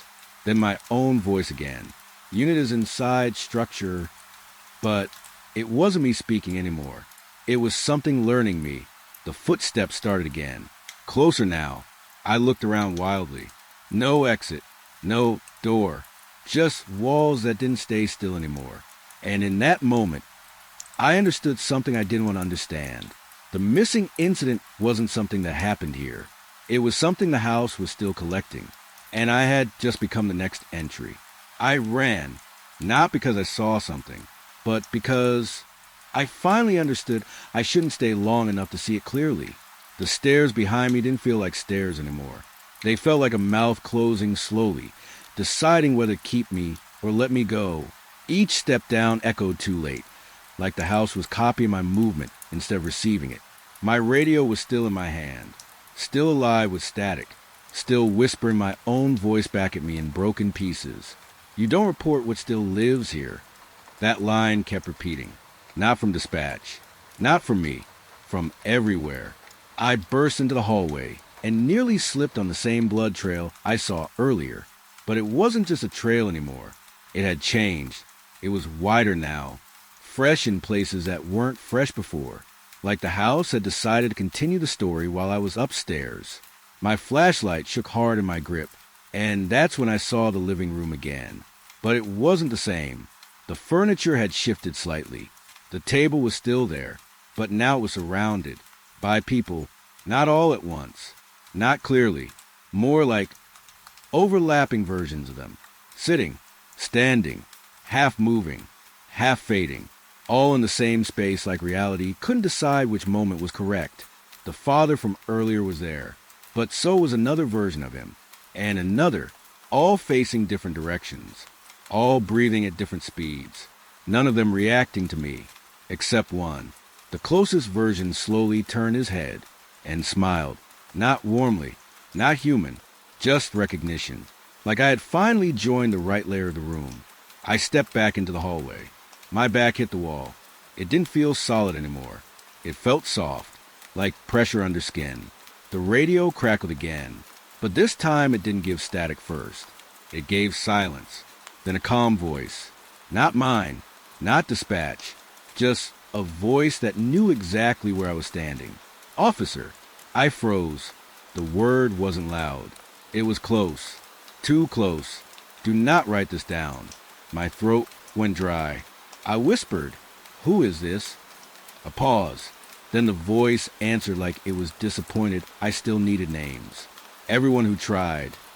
My flashlight flickered again, and in that flicker I saw something new in the hallway.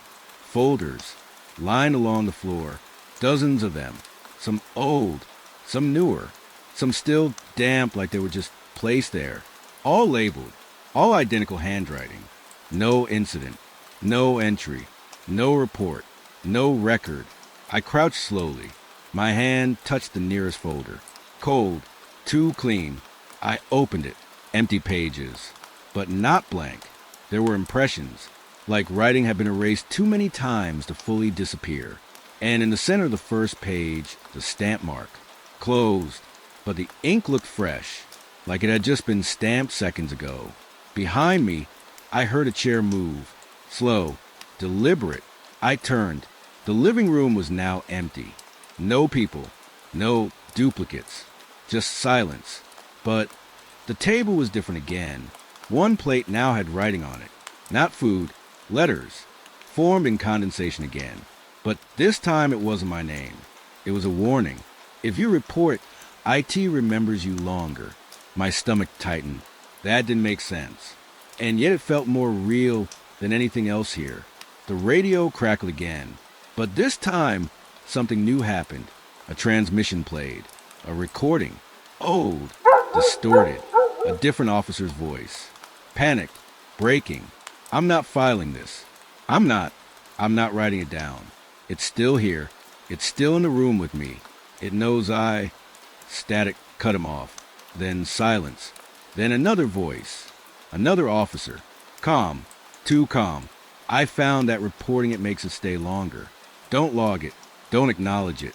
Just leave it. Then another. And another. Different people. Same conclusion. Different fear. Same ending. I dropped the radio for a second. It hit the floor without sound. That scared me more than anything else. Because things don't land without sound unless sound isn't allowed here anymore. I backed toward the front door. But I already knew. I didn't need to turn around to know. There was no door. Only wall. Smooth again. Like it had never existed. The house was sealing itself behind me. Not trapping me violently. Just finalizing the decision. A slow correction. The voice came again. Closer now. Almost inside my ear. You are to report now. I turned sharply. Nothing behind me. But the air was different. Thicker. Like it was holding shape. And then I saw it. On the wall.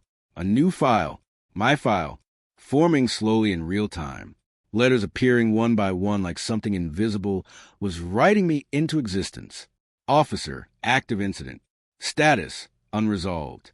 Location, inside. My breathing hitched. I stepped back. The ink on the wall kept forming. But it wasn't just writing. It was remembering.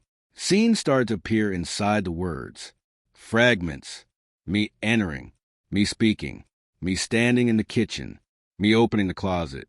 Things I had already done. Replaying as official record. The house wasn't just trapping me. It was documenting me. And that's when I understood why no one files reports. Because reporting it doesn't document the incident. It completes it. Behind me, footsteps returned. Not fast. Not chasing. Just present. Like they had always been there. I didn't turn this time. I already knew what I would see. Versions of the same officers. Standing where I stood, watching me the same way I once watched nothing, waiting for me to finish becoming them. My radio on the floor crackled one last time, and my voice came through clearly now. No distortion, no delay, just me, Calm. Too calm. You don't report what still lives here. A pause. Then, because once you do, it uses your report to find the next one. The writing on the wall stopped. For a moment, everything in the house went still, like it was listening to see if I understood. And I did. I really did. Because I could feel it now. Not behind me. Not outside. But spreading through the idea of me. Like I was becoming part of the system that kept this place alive. The last thing I saw was the folders on the floor opening themselves. Empty pages turning slowly. Waiting. And somewhere deep inside the house, another radio started transmitting. But this time, it wasn't calling for help. It was receiving it.